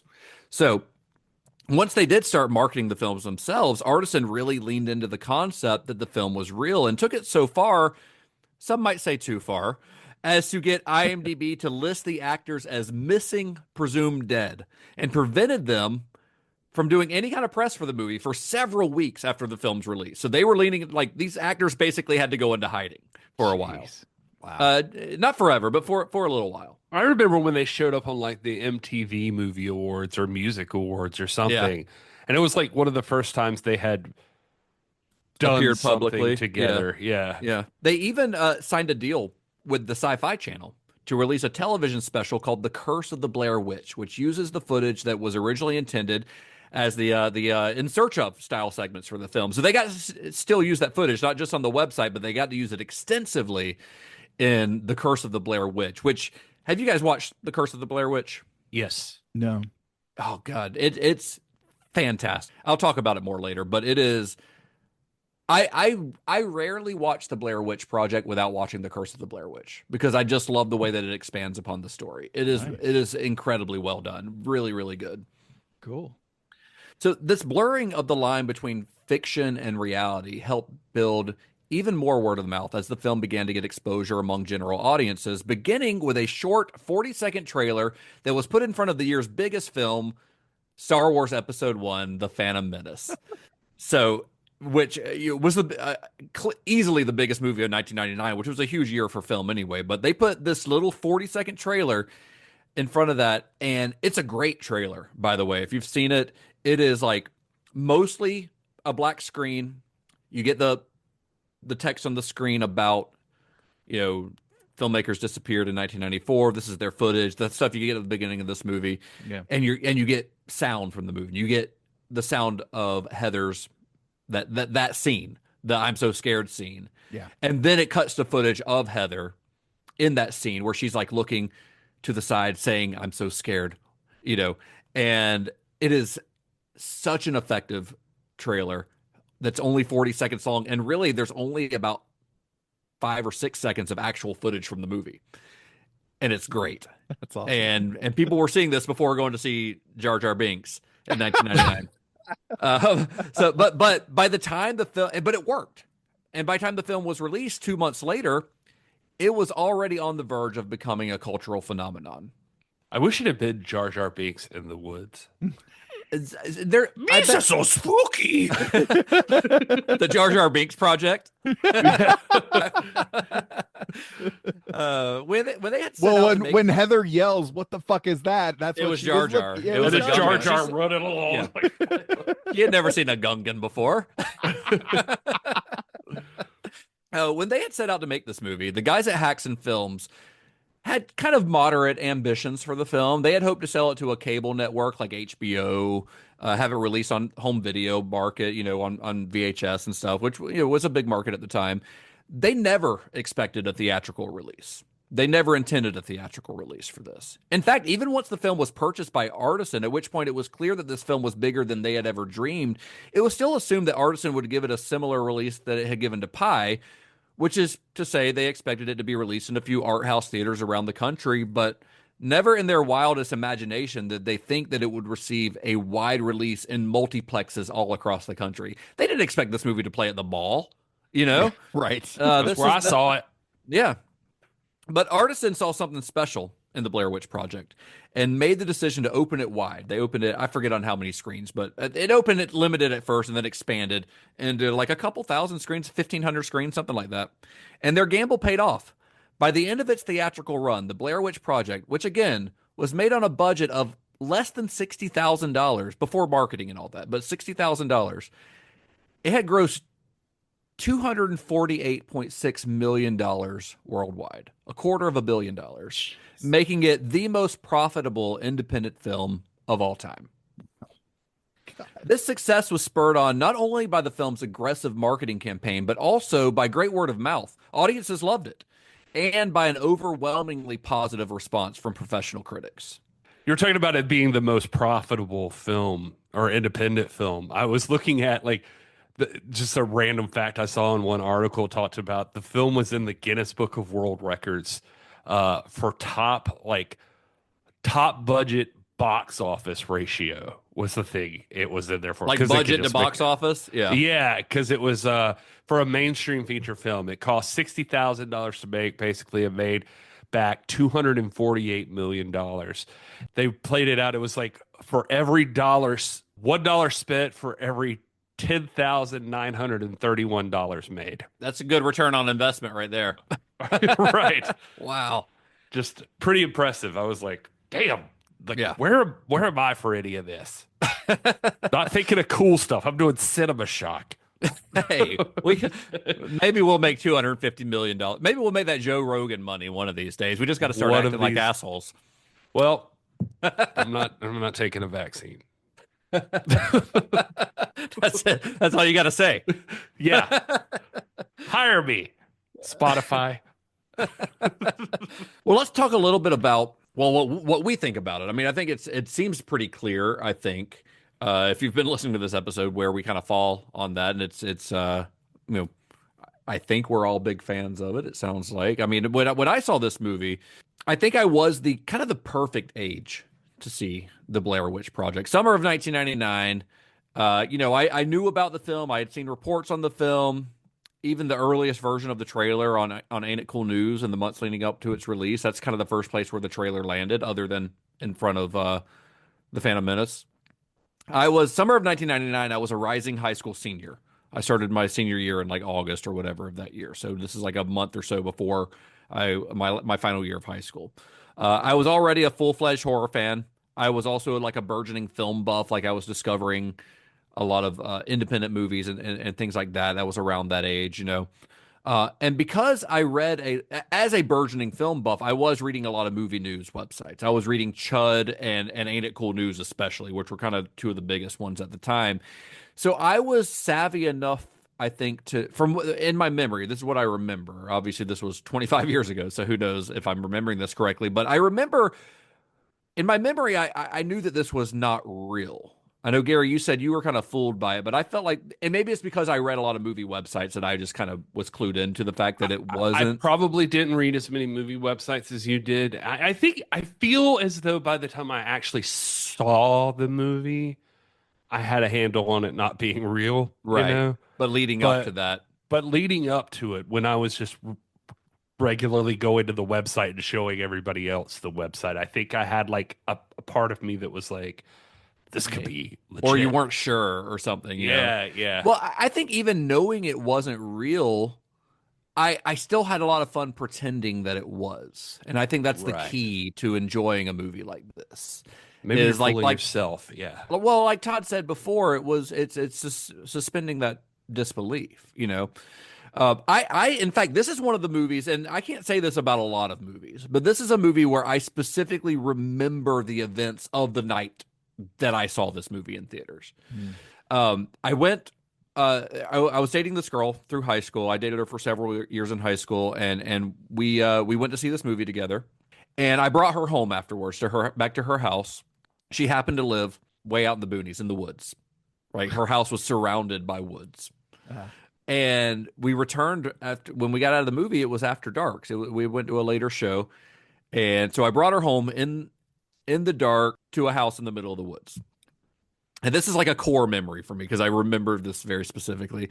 But I recall we're standing in the back of her house because she lived like her room was like they had a finished basement in the house. You had to pull around the back of the house to the basement where like the garage and stuff was and enter through the back door. And they had like motion controlled lights out there. So I parked back there. We were talking like outside of my car, out in the back of the house, surrounded by woods, very dark. And we were standing there long enough to where the motion sensor lights stopped sensing motion and turned off. Oh. So, and I very specifically remember this moment where we're out. We had just been both freaked out by this movie, and the lights suddenly turn off, and we're in the pitch black, surrounded by woods. She screamed at the top of her lungs and ran into the house, just leaving me behind to fight for my life, I guess. I guess whatever was out there. But it's one of those like perfect experiences that I will always associate with this movie because it proved just how much of a psychological impact this movie could have on people. Yeah. Both on her, who was freaked out by it, and me, even though I knew that it was not real, but I had leaned into the idea that it could be, you know? Mm-hmm. So what were y'all's first experiences with this? Gary, you were obviously hyped up on the film prior to its release. Did you end up seeing it in theaters when it first came out? Oh yeah, I saw it in theaters. I remember like this being as I was as excited for this movie as any movie I can remember, probably. Just because of the hype. And I've always remembered that. It's always stood out with me just because, for more than anything, the hype, like just how I felt about it existing and wanting to see it. And, and so I'm open to the idea that I'm even telling myself I thought it was real because I feel like I remember thinking it was real. Maybe I was like just invested, you know, but I also did grow up in southern Georgia. My house was out in the middle of nowhere. And so we had like stories like this out in Millwood, Georgia. And like we had a thing not far from me called the Spook Light, which sounds kind of racist when I say it out loud now. Yeah. Probably was. Also unimaginative for a ghost, or just call it the Spook Light. But so there's a railroad track, railroad going all through Millwood, but you would like go park at the railroad, and at some point during the middle of the night, like this light would pop up on the track. And the story is it's a conductor who got out to check something on one of the trains, and the train started rolling. And, it cut off his head, and so he walks up and down the track with his like lantern looking for his head. And if he gets to your car, then he'll just take yours. And that's the like story for it. It's a good story. And It's a good story. And the light ends up being like, I still don't 100% know, but it's something about like swamp gas or something. Oh, that's what they always say. Yeah. It's always swamp gas. But if you drive towards it, like you try to go towards it, it always goes a little further back. But then when you're sitting still, it looks like it's coming towards you. It's real weird. But anyway, so there was always stuff like that. So for some reason, like being out in the woods, the Blair Witch, like it felt like something where I was, like it felt legit. Like it just felt like a cool story. And then, like I said, that ending, just thinking about finding, like, because you would find abandoned places in the woods sometimes. And like, and just picturing like a buddy of mine standing in the corner. And, remember when we went to that abandoned house? Oh, I do remember that. Yes. Oh, that was like we've told this story on the podcast before, but we went to this we were, I think, at your house, and my brother told us about this house, I think, and we just all decided, because we were in our early 20s probably and just dumb as hell, so we're like, fuck it, let's go. So we went to this house, which has since burned down, unfortunately, but this house had like food in the pantries, like clothes in the closet. It's like the family just vanished out of nowhere. It's this big like 3-story mansion that was just. And there was a story. He told us some story about like why it was like a murder suicide situation in there or something. And there's an elevator in it. It was like 2 stories. There was an elevator shaft. I remember the elevator. I remember being on the 2nd floor and somebody had spray painted on the wall of the elevator shaft, "I'm down here," and had an arrow pointing down the shaft. And I walked over to the elevator shaft and I like looked down and I'm like, what the fuck am I doing? Yeah. How many horror movies have I seen where I've yelled at the person for doing the exact thing that I'm doing right now? Jennifer and I, literally this came up like not too long ago because we were watching something. She was like, people aren't that stupid. I was like, Jennifer, we went in that house. We are that stupid. We are. We did that. People do that stuff. Yeah. What's wrong with us? So, Gary, when you first saw this movie, and so you saw it in the theaters, what did you think of it then? I mean, I think it's clear that you're a fan of it now. Were you an immediate fan? Did it do it? Did it freak you out? I think that if I'm being honest, I think that I was kind of like when it just ends, like I was like, I probably did have the initial like, okay, that's it. That's it. That's okay. Like we never saw anything, I get so I can relate to that a little bit, but then like I was talking about at the top of it, like I remember going home out into the boonies where I live and thinking about that dude standing in the corner of the room. And for some reason, like that whole thought like started bugging me and it started creeping me out a little bit, and then I just remembered being so invested in it. And I think I saw it more than once in the theater. Like I think I went back again and just wanted to watch it. I might have. Did I miss actually. something? Yeah. Maybe I missed something. Maybe there's some more to see. And I don't know. It was exciting. It was an exciting time. And like you said before, you put it really well when you watch a found footage movie, and I don't know, maybe more so than any other subgenre, like you want it to fool you. Yeah. And so I loved that about it. And ever since then I've been like, if you're a found footage movie, you love found footage movies. If it is a found footage movie, I will watch it. And there's a lot of trash. I don't even care. There is a lot of trash, but I am. I would argue that there's more trash than there are good ones, but you're looking for those diamonds in the rough. And based on what you said too, when we get into further viewing, I mean, my pick for further viewing is going to be based totally around the feeling that I got from Blair Witch more so than anything. Like just being able to if you're willing to let it for it to fool you or to try to fool you, if you want to know what that further viewing choice is, then you're going to have to join Cinema Shock Plus at cinemashock.net/plus. Exactly. That's how we do it. Like so professionals. Todd, you are you're a couple years younger than me and Gary. Mm-hmm. So you would have been almost too young to see this in theaters. You would have been like 15 probably when it came out. Yeah, that sounds about right. Summer or maybe 16. Summer of 99. You're born in 83? Yeah, December of 83. So I was probably 15, 16, somewhere around in there. You would have been 15. Sounds right. You would have been 15 and a half. Okay, yeah. That's where the math works out to. So did you see this in theaters at all? I did not. When did you first see it? Were you aware of it when it came out in 1999? I recall being aware of it, but I was not nearly invested in the film entertainment hobbyist cinephile-esque engagement. It's a lot of words you just threw out there. Yeah, I know. Like you guys were. What I was hearing was that there's a question of whether or not it's real, and I don't know if either of you guys found this in your research, but like the shaky cam footage was causing people to become nauseous. Motion sick. I remember that. Yeah. Yep. So while I did not go see it in theaters, those two things kind of stuck in the back of my head of like, well, this just watching this movie will make you sick, and there's a question of whether or not it's real.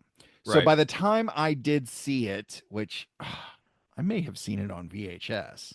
Okay. Anyway, by the time I did see it, it was more of a personal challenge to me of like, can I make it through this movie and not get sick? Because I have a kind of a weak stomach, and I was just kind of like, oh, okay, maybe is this going to make me sick? I don't know. Let's find out. But then there was the other side of me. I was like, okay, we're not stupid. Let's see if we can figure out if this thing is real or not. Because I was just like, I don't know. I haven't read into it, and yeah, let's sit down. Let's watch it. Let's find out. And when you get to the end, I was like, okay, made it through without getting sick. Thumbs up. Good job. And then the very first thing after you see the guy in the corner is written and directed by. And it was kind of like, oh, well, there you go. Well, the thing is, like, the filmmakers were never really trying to fool people into thinking it was real. Like, even if you went on that website, blairwitch.com, which kind of treated it like it was real, you could sign up for their newsletter, and on their newsletter they would send you like behind the scenes photos and things like that. Like, they were never trying to really fool people. It was more Artisan who was really trying to do that. Right. So by the time, and then after those initial thoughts that I had of like, okay, didn't get sick, and I guess it is fake. After those thoughts was just kind of like, that was a lot of fun. That was really good. That was really, really good. And I guess again, at this point, I don't think I had a lot of experiences in independent film, although or I guess around this time my parents got Dish Network. And one of the channels that they had, because they blocked a lot of stuff because there were a lot of things that they didn't want their kid to see, things like, nudity and all that boobs. Stuff. Yeah, boobs. They didn't want me to see boobs. However, they did not block IFC. But that was kind of my introduction to independent film, was just kind of like, there's some really cool, kind of weird, sometimes boobs on this channel. Let's find out. And and it was just kind of like, all right, what's next, IFC? I'm down. And it was always kind of an adventure, because it was just kind of like, I was an IFC kid too. Like, I love, that's where I first saw Pi. Darren Aronofsky's Pi. I saw it on IFC, and I was obsessed with it. Yeah, I watched it like 3 times in one day, I think. Oh, nice. I was like homesick from like this is probably a discussion for when we ever do a Pi episode, but I was homesick from school, and Pi came on, and I watched it once, and I was like, I don't think I liked that very much, but I was sick, so I just kept watching TV, and it came on again. And the second time it came on, I was like, oh, I love this. Like, this is good. And then it came on again that night, and I watched it again. And I was like excited to watch it again. Like, it was a weird experience. It just had to like settle in with me, I guess. But you liked this movie when you first saw it, and it sounds like you still are a fan. Now, what do you guys think works so well about it, though? I mean, it is a incredible experience, I think, and an incredibly unique experience. Yeah, because I think and we've done a pretty good job. Justin, hats off, kudos on all the research. Gary, you as well. And this one was a doozy. Yeah, this is a needless to say, our notes are significantly longer than they have been more recently. But I think, first of all, the technique, the method filmmaking, boy, what a swing. Because I mean, that could have gone wrong, horribly it could have gone very wrong. And then the other part is that, even knowing the end, to watch this film, those performances feel real. And I mean, that's something like that. How many films have we watched with seasoned veteran actors, seasoned veteran filmmakers, and we watch it and it just feels fucking fake? It's all, I mean, yeah, fake. But not this. They don't feel like performances. Yeah. That's the thing. Even a good performance can still feel like a performance. Like these feel like you're really watching people. Yeah. You know? Yeah. And I think now what holds up about it still is that it didn't try to show too much, and it did really try to stick to what would these people have seen and known and done. And it I don't know, it feels legit. It makes it easy to just let yourself get drawn into it. Exactly. I had another thought because we mentioned this about not seeing the witch, and again, this may be a big swing, but like, I wonder if there's an element of like, I mean, and again, we do eventually see the monster, but Jaws, where we, for the most part, we are following these dudes on a boat. Yeah. And we don't see the shark for the longest time. Very similar concept. We are seeing these, like I said earlier, we are seeing these kids unravel. Well, and to be fair, and not just like it's dudes on a boat, like the story of Jaws is a lot of like the town and the people there, and like dealing with the story or the thought of it being out there. Yeah. Which is a similar. I can make that connection too. Just that and the then idea of something dangerous is there, and a lot of the drama comes from the conflict between the characters. I mean, between Brody and Hooper and Quint, like, and not to mention the clashes with the townsfolk, especially the mayor. Like a lot of the drama comes from that. Just like in this, a lot of the drama is character based. Yeah. It gets you invested. It's really easy to point to this film's marketing campaign to explain its success. You hear a lot of write-ups, a lot of think pieces about this movie talk about how brilliant its marketing campaign was. And it was a brilliant marketing campaign. But you can't credit marketing with word of mouth. Because if people had been drawn in by the marketing only to see the movie opening weekend and thought that it sucked, it could still have tanked, right? This movie had great word of mouth, and that's because it transcends its gimmick. As a horror movie, like it just works. Like it works. It was unlike anything people had ever seen. It works despite looking and sounding nothing like a traditional horror film or traditional film at all. I mean, it really does feel like you're watching someone's home videos. Yeah. But I think that that kind of unconventional format is what makes it so unsettling, especially for audiences at the time who, remember, this is 1999. This is before their smartphones. Yeah. So shooting home videos wasn't as like widespread as it is now. Everybody didn't just have a camera in their pocket.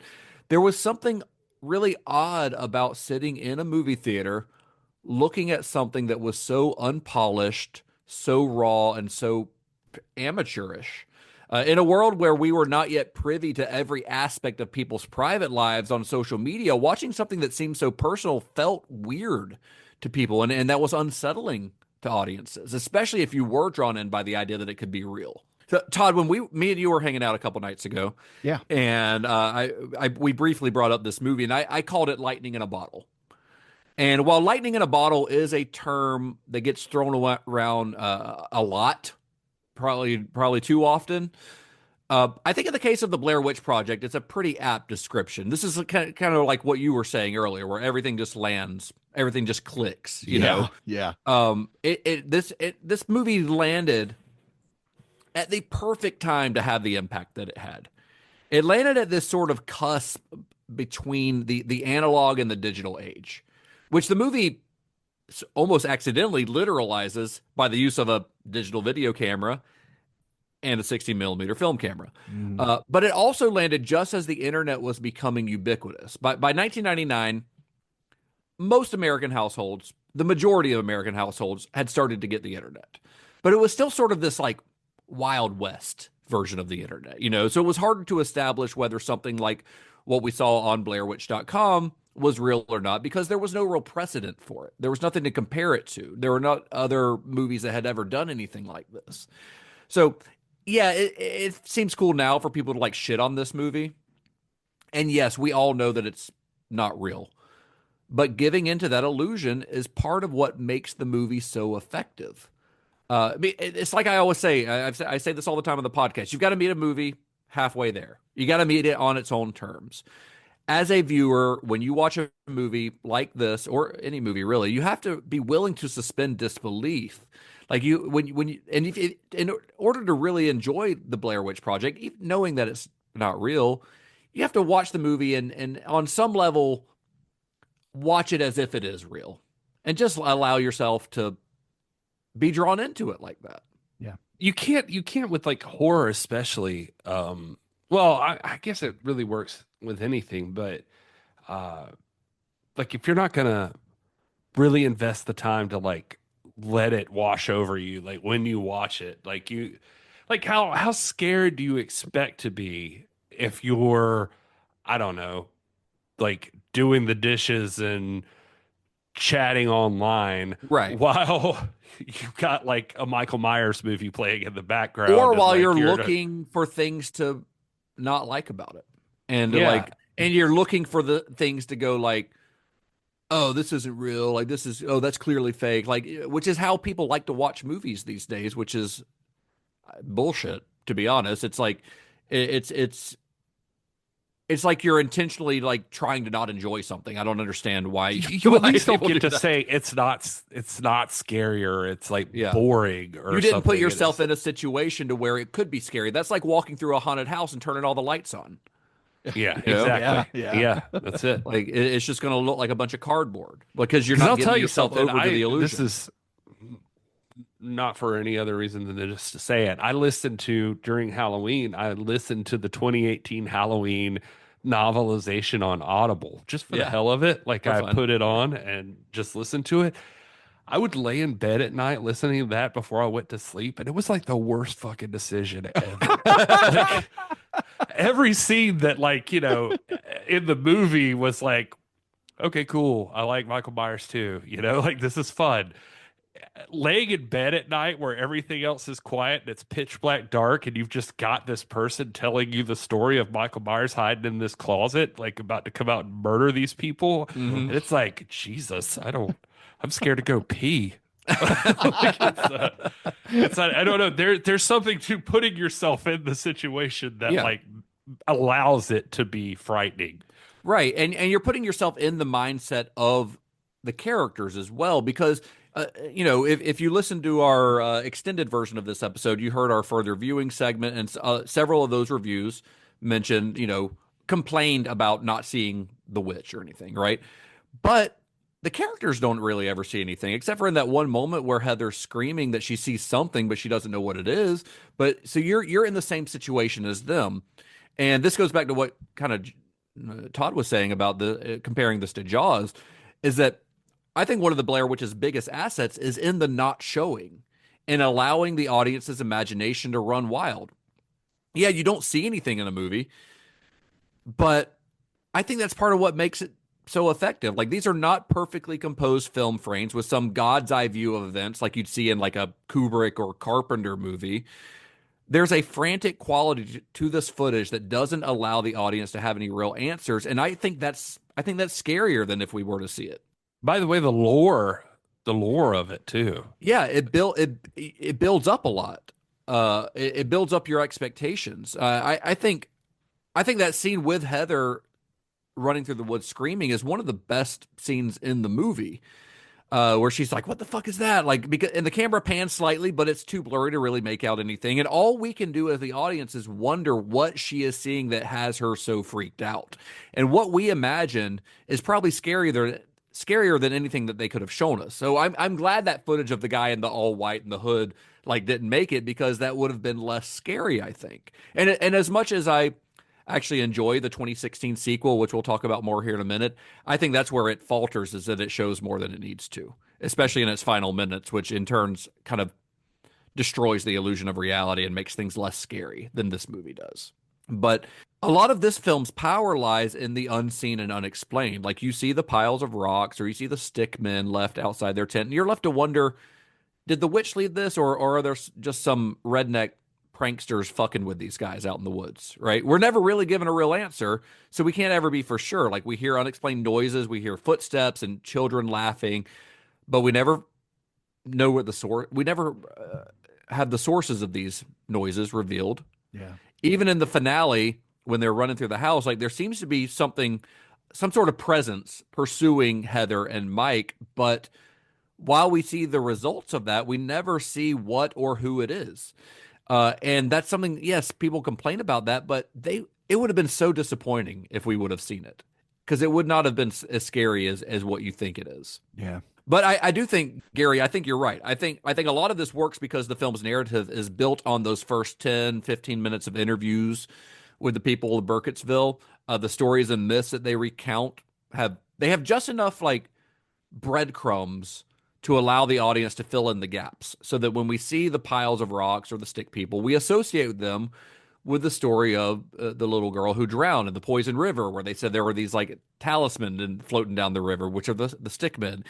We see the tiny handprints on the wall and in that last scene, and we know, we don't have to have it explained, but we know that that's Rustin Parr's residence. Yeah. And because we know the story of Rustin Parr. And when you see them, the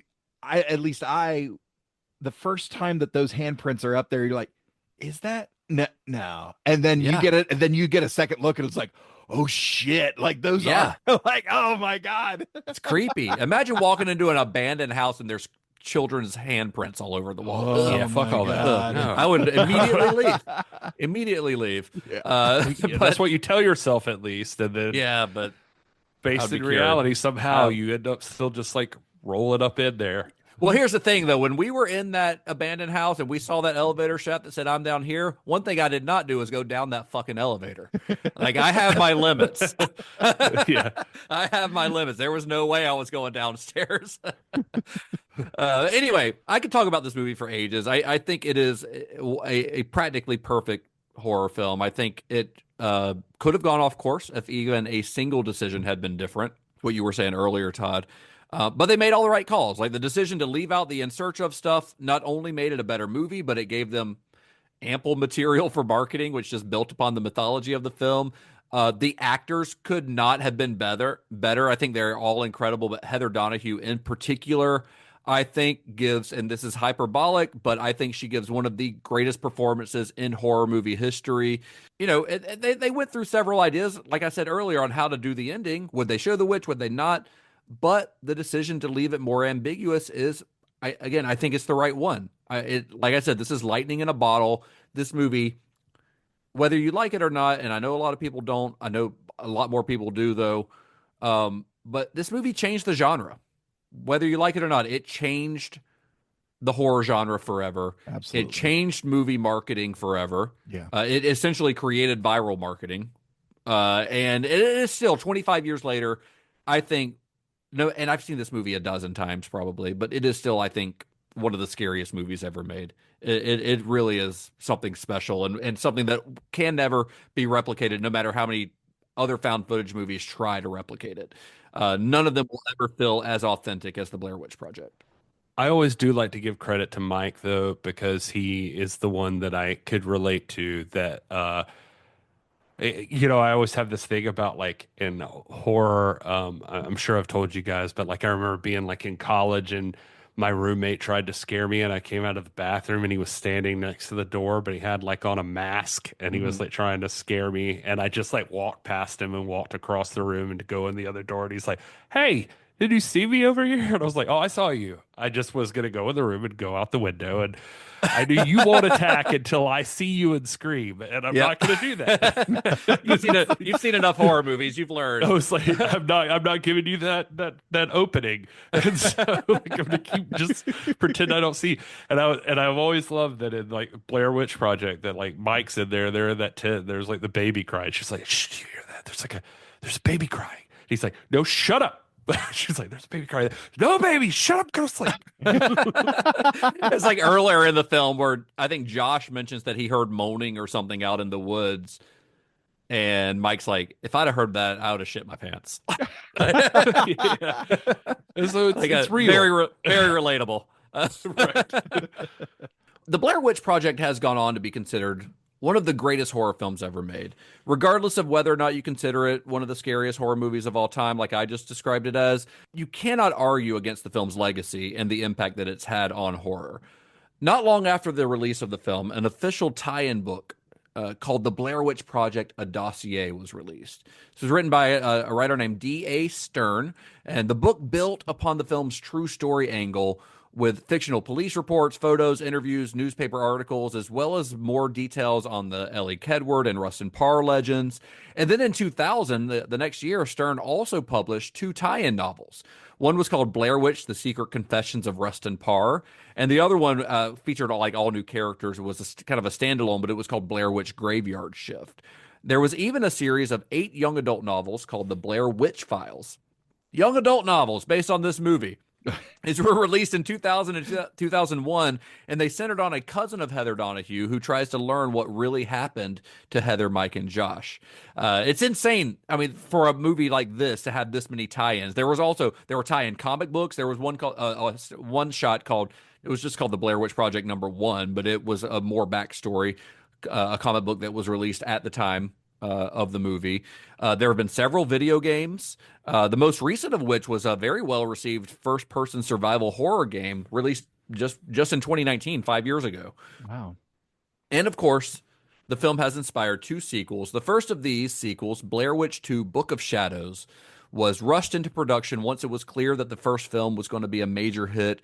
It was released just a little over a year after the first film. Ironically, the film was directed by a noted documentary filmmaker by the name of Joe Berlinger. Joe Berlinger did the Paradise Lost documentaries. Like, he is a legit, like, true crime documentarian. And yet, Blair Witch 2: Book of Shadows completely drops the whole found footage concept. The final product was significantly altered in post-production and was not at all the film that Berlinger had conceived. He's practically disowned it. The film was very poorly received among critics and audiences alike, and was only a modest financial success. Gary, what are your thoughts on Blair Witch 2? It's gotten kind of a cult following in recent years that I don't think it deserves, because I watched it about a year ago for the first time in many years, and you know what? It still sucks. I saw it in theaters, and I remember not liking it much then, and then I feel like I watched it in the last couple of years and also still didn't feel very strongly about it. So not good. Yeah, it is not good. Have you seen it, Todd? I have not. I recall when they announced the sequel, I was just kind of like, I have no interest to see this, because I felt like Blair Witch Project, the first one, was such a great self-contained thing that I was just like, I don't even want to tempt fate. Well, the second one is like a fictionalized story of these fans who are obsessed with the movie, which is on paper is not a bad concept. It's just a poorly executed. Okay. I will say that I've always thought that Blair Witch, there's a few things like this for me that I felt just like Trick or Treat deserve a franchise. Like there are stories that could be told with it, maybe. Well, I think you could almost do a prequel and do like Ellie Kedward's story as a film, or Rustin Parr. Like, those could make good spin-off movies almost. Yeah, something like that could be fun. I will say, I remember, I cannot believe it's been almost 10 years, but when 2016 happened, and that was like the cool reveal that movie was going to be a Blair Witch movie, I was super stoked. That's right, because when they first announced it, they were being coy about it. Like, when they filmed it, it was called The Woods or something like that. Yep. Yeah, so the third film of the franchise, when it was eventually released in 2016, was just called Blair Witch. It was written by Simon Barrett, directed by Adam Wingard, the team behind You're Next and The Guest, and later on Godzilla vs. Kong. So good filmmakers. They're good. They're very good. The film is a direct sequel to the 1999 film. It ignores part 2 completely. And it follows the younger brother of Heather Donahue into the Black Hills Forest as he attempts to find out what happened to his sister. And they're filming it along the way. His friend's like a documentary filmmaker and is making this documentary about him looking for his sister. And the film received mixed reviews, but it was a modest box office hit. It brought in a little over $45 million at the box office on a budget of just $5 million, so not too bad. Nice. And there is supposedly another reboot of the franchise on the way. As of April 2024, just a few months ago, it was announced that a brand new Blair Witch installment was in the works at Lionsgate, with Jason Blum producing. So we might be getting another one here soon. Interesting. But of course, the real measure of the film's impact is in how many times it's been parodied And the Blair Witch Project has been parodied in everything from straightforward spoofs like the Bogus Witch Project and the Blair Thumb. Remember all those thumb movies? Yeah. Oh my God. Yeah, there's one called the Blair Thumb. To a Scooby-Doo Halloween special called what else but the Scooby-Doo Project. Worth watching. It was on Cartoon Network back in the day. It's pretty. I think it's on YouTube. It's pretty entertaining. To porn parodies like the Blair Witch Project, which was a late night staple on Cinemax in the early 2000s. Not that I would know anything about that. Not that I ever watched it. Every time I saw that it was. I used to love those Skinamax movies. Yeah. No, I mean just that for artistic purposes. Yeah. Narrative. You read the purposes, articles, right? Yeah. Right. Yeah. The Blair Witch Project, which is honestly I read that. great name, great title. Yeah. Solid. It aired right alongside like Lord of the G Strings. Yeah, that was a good one with Dildo Saggins. With Dildo Saggins. Yes. Oh, Why do I remember that? You just pulled that from my memory. I don't remember any other character's name, but I remember Dildo Saggins being. There was one girl that was like pretty regular through all of them, and I can't remember her name.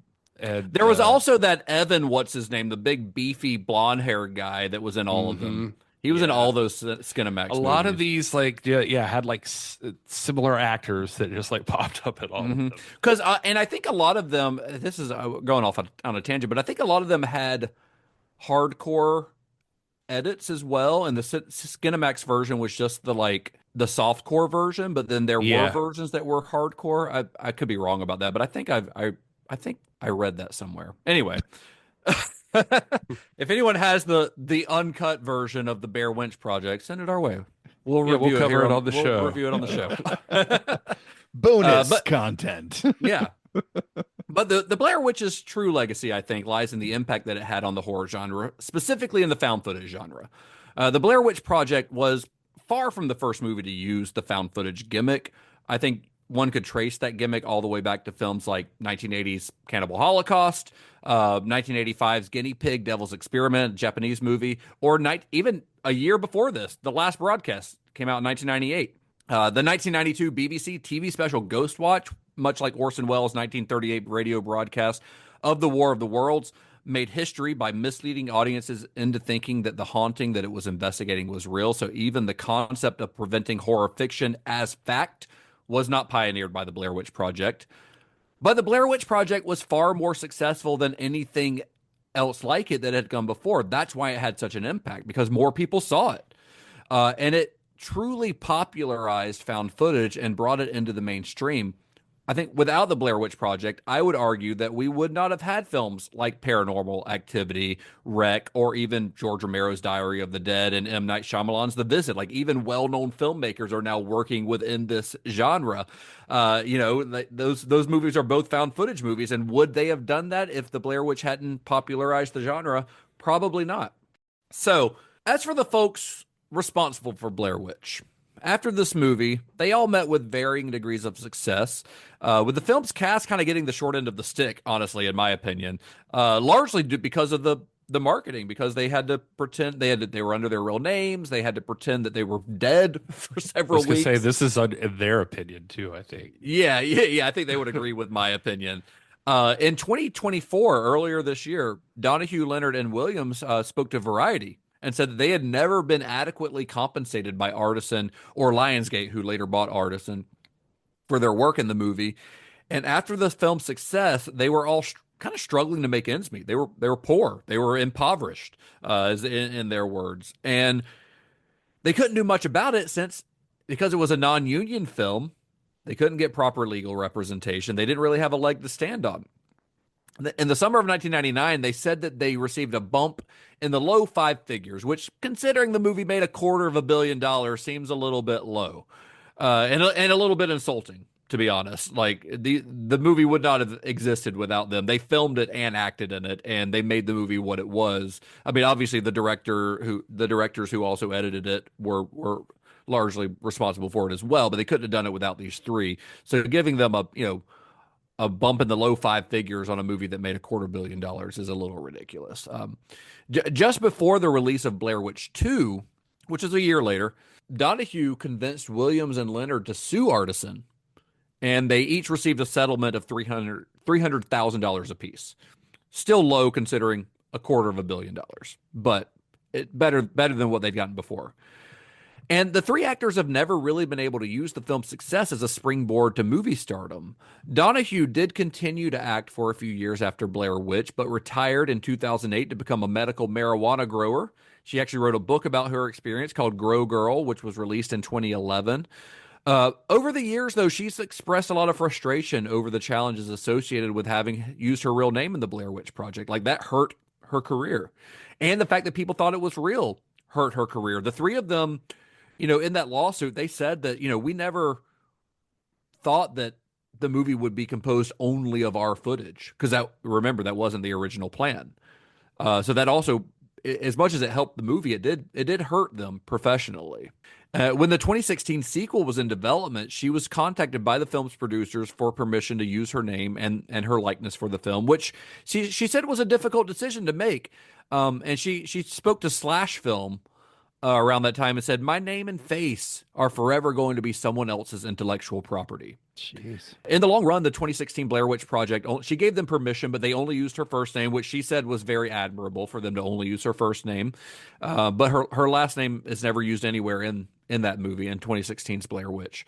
But in 2020, because of everything associated with her, the difficulties of having used her real name in the movie, she actually legally changed her name to Rehance, R-E-I, I think it's pronounced Rehance, and that's the name that she legally goes by now. Could not be further from Heather Donahue, but she just wanted to disassociate herself from the movie, not because she wasn't proud of her work. She's very proud of her work in the movie, but everyone just associates the name Heather Donahue with a fictional character that they pretended was real. Michael Williams appeared in a few small roles after Blair Witch, but nothing significant. He now works as a guidance counselor in New York, where he also runs acting classes and directs school plays. So he's still acting, but doing it on his own terms. Of the three, Joshua Leonard is the only one who's continued to pursue an acting career. He's appeared in a lot of mostly independently produced films over the years, including several that he's written and directed himself. He was in one, I think it was called Hump Day, with what's his name from Creep? Mark Duplass. Him and Mark Duplass are in it. I remember that one being really good. It's one of those like mumblecore comedies, but I remember that one being pretty good. But yeah, he pops up in stuff now and then. He's still going strong, Joshua Leonard. Just he's not like a movie star, but he's a solid like working actor and getting a lot. He's getting a lot of work, and again, writing and directing some of his own stuff. He married Allison Pill. Do you remember her? Yeah. Well, I just saw her in Trap. I was about to say, yeah, she's in Trap. But also Scott Pilgrim, of course. She was in The Newsroom. Yeah, they're married. They've been married for a few years now, I think. Yeah, she's really good. Yeah, and I love she's her. and she's in Star Trek. Oh, is she? Yeah. Yeah, she's in Picard. Yeah, Picard. Yeah. Wow. Yep. How about that? But yeah, they're married. So as for Daniel Myrick and Eduardo Sanchez, they both continue to work, although neither has produced anything that has had nearly the impact of the Blair Witch Project. Of the two, Eduardo Sanchez seems to have had the most success. Like you guys said, he's worked a lot in TV shows. He has done a few horror films like Altered and Lovely Molly, and also contributed to anthology films like Satanic Hispanics and VHS 2. VHS 2 also features a segment that was directed by Blair Witch's producer Greg Hale, the army guy who had that whole idea, which...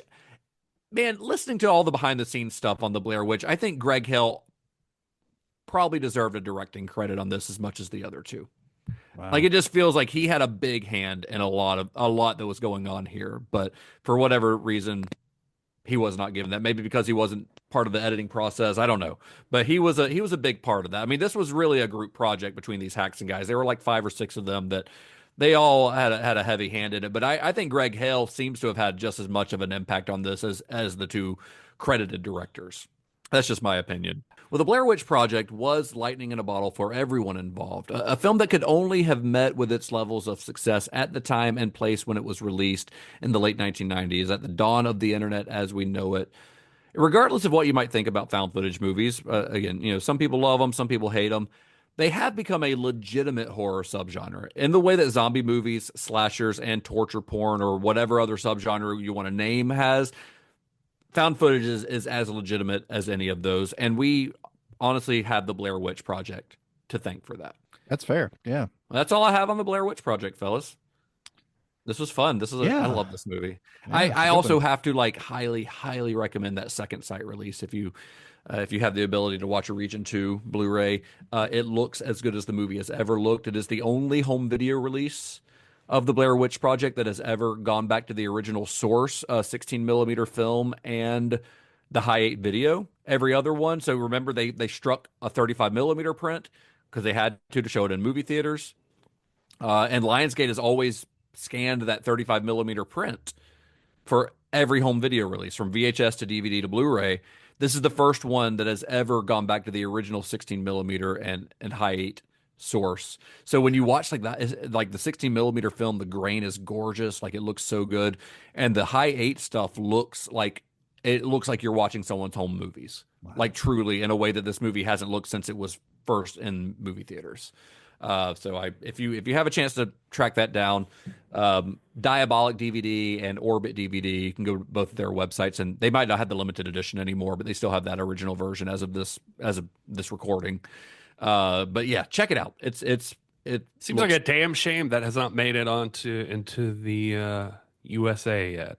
Yeah, that's a British import, but get yourself a region-free Blu-ray player. You open up a whole world of film for yourself. Nice. I think you guys have definitely convinced me to go back and at least check out the 2016.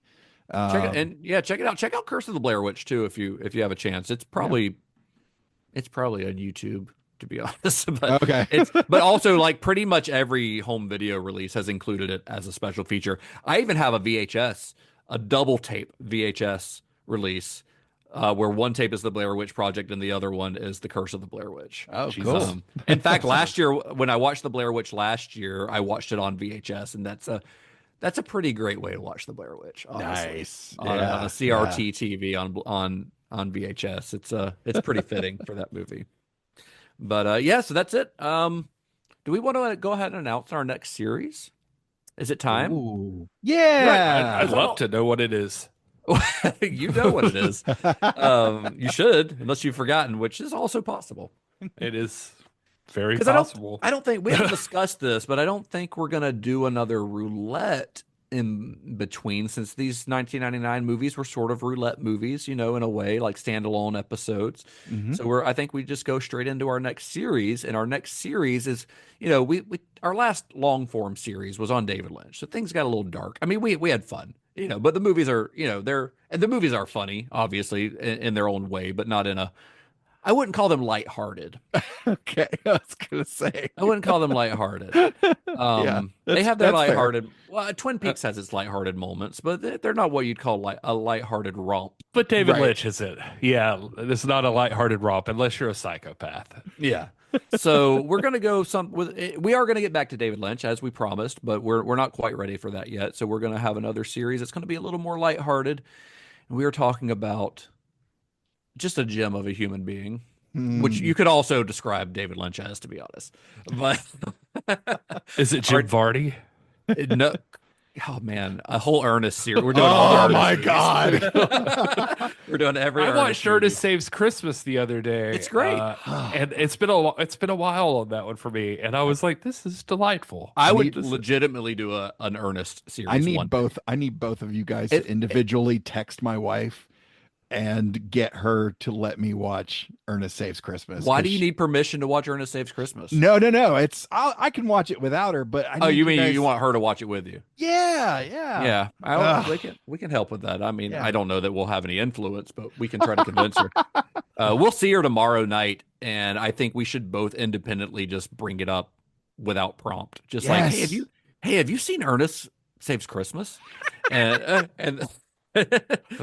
why is everyone mentioning it all of a sudden? No, Ernest Saves Christmas is great. Ernest Scared Stupid's great. Ernest Goes to Camp is great. Ernest Goes to Jail is great. Beyond that, we don't have to cover those. That's not what we're doing anyway. Right, we're not right, doing right, a right. Jim Varney. Not yet. We're not. Yeah, I got Justin with the Ernest. We're not doing it. I love Ernest. I love Ernest. I really do. Anyway, we are talking about another Jim, not Jim Varney. We are talking about Jim Henson. Yeah. We're doing a series on Jim Henson. We're going to cover, obviously, not every Muppet movie, but because he didn't direct all of them and he passed away before some of them were made.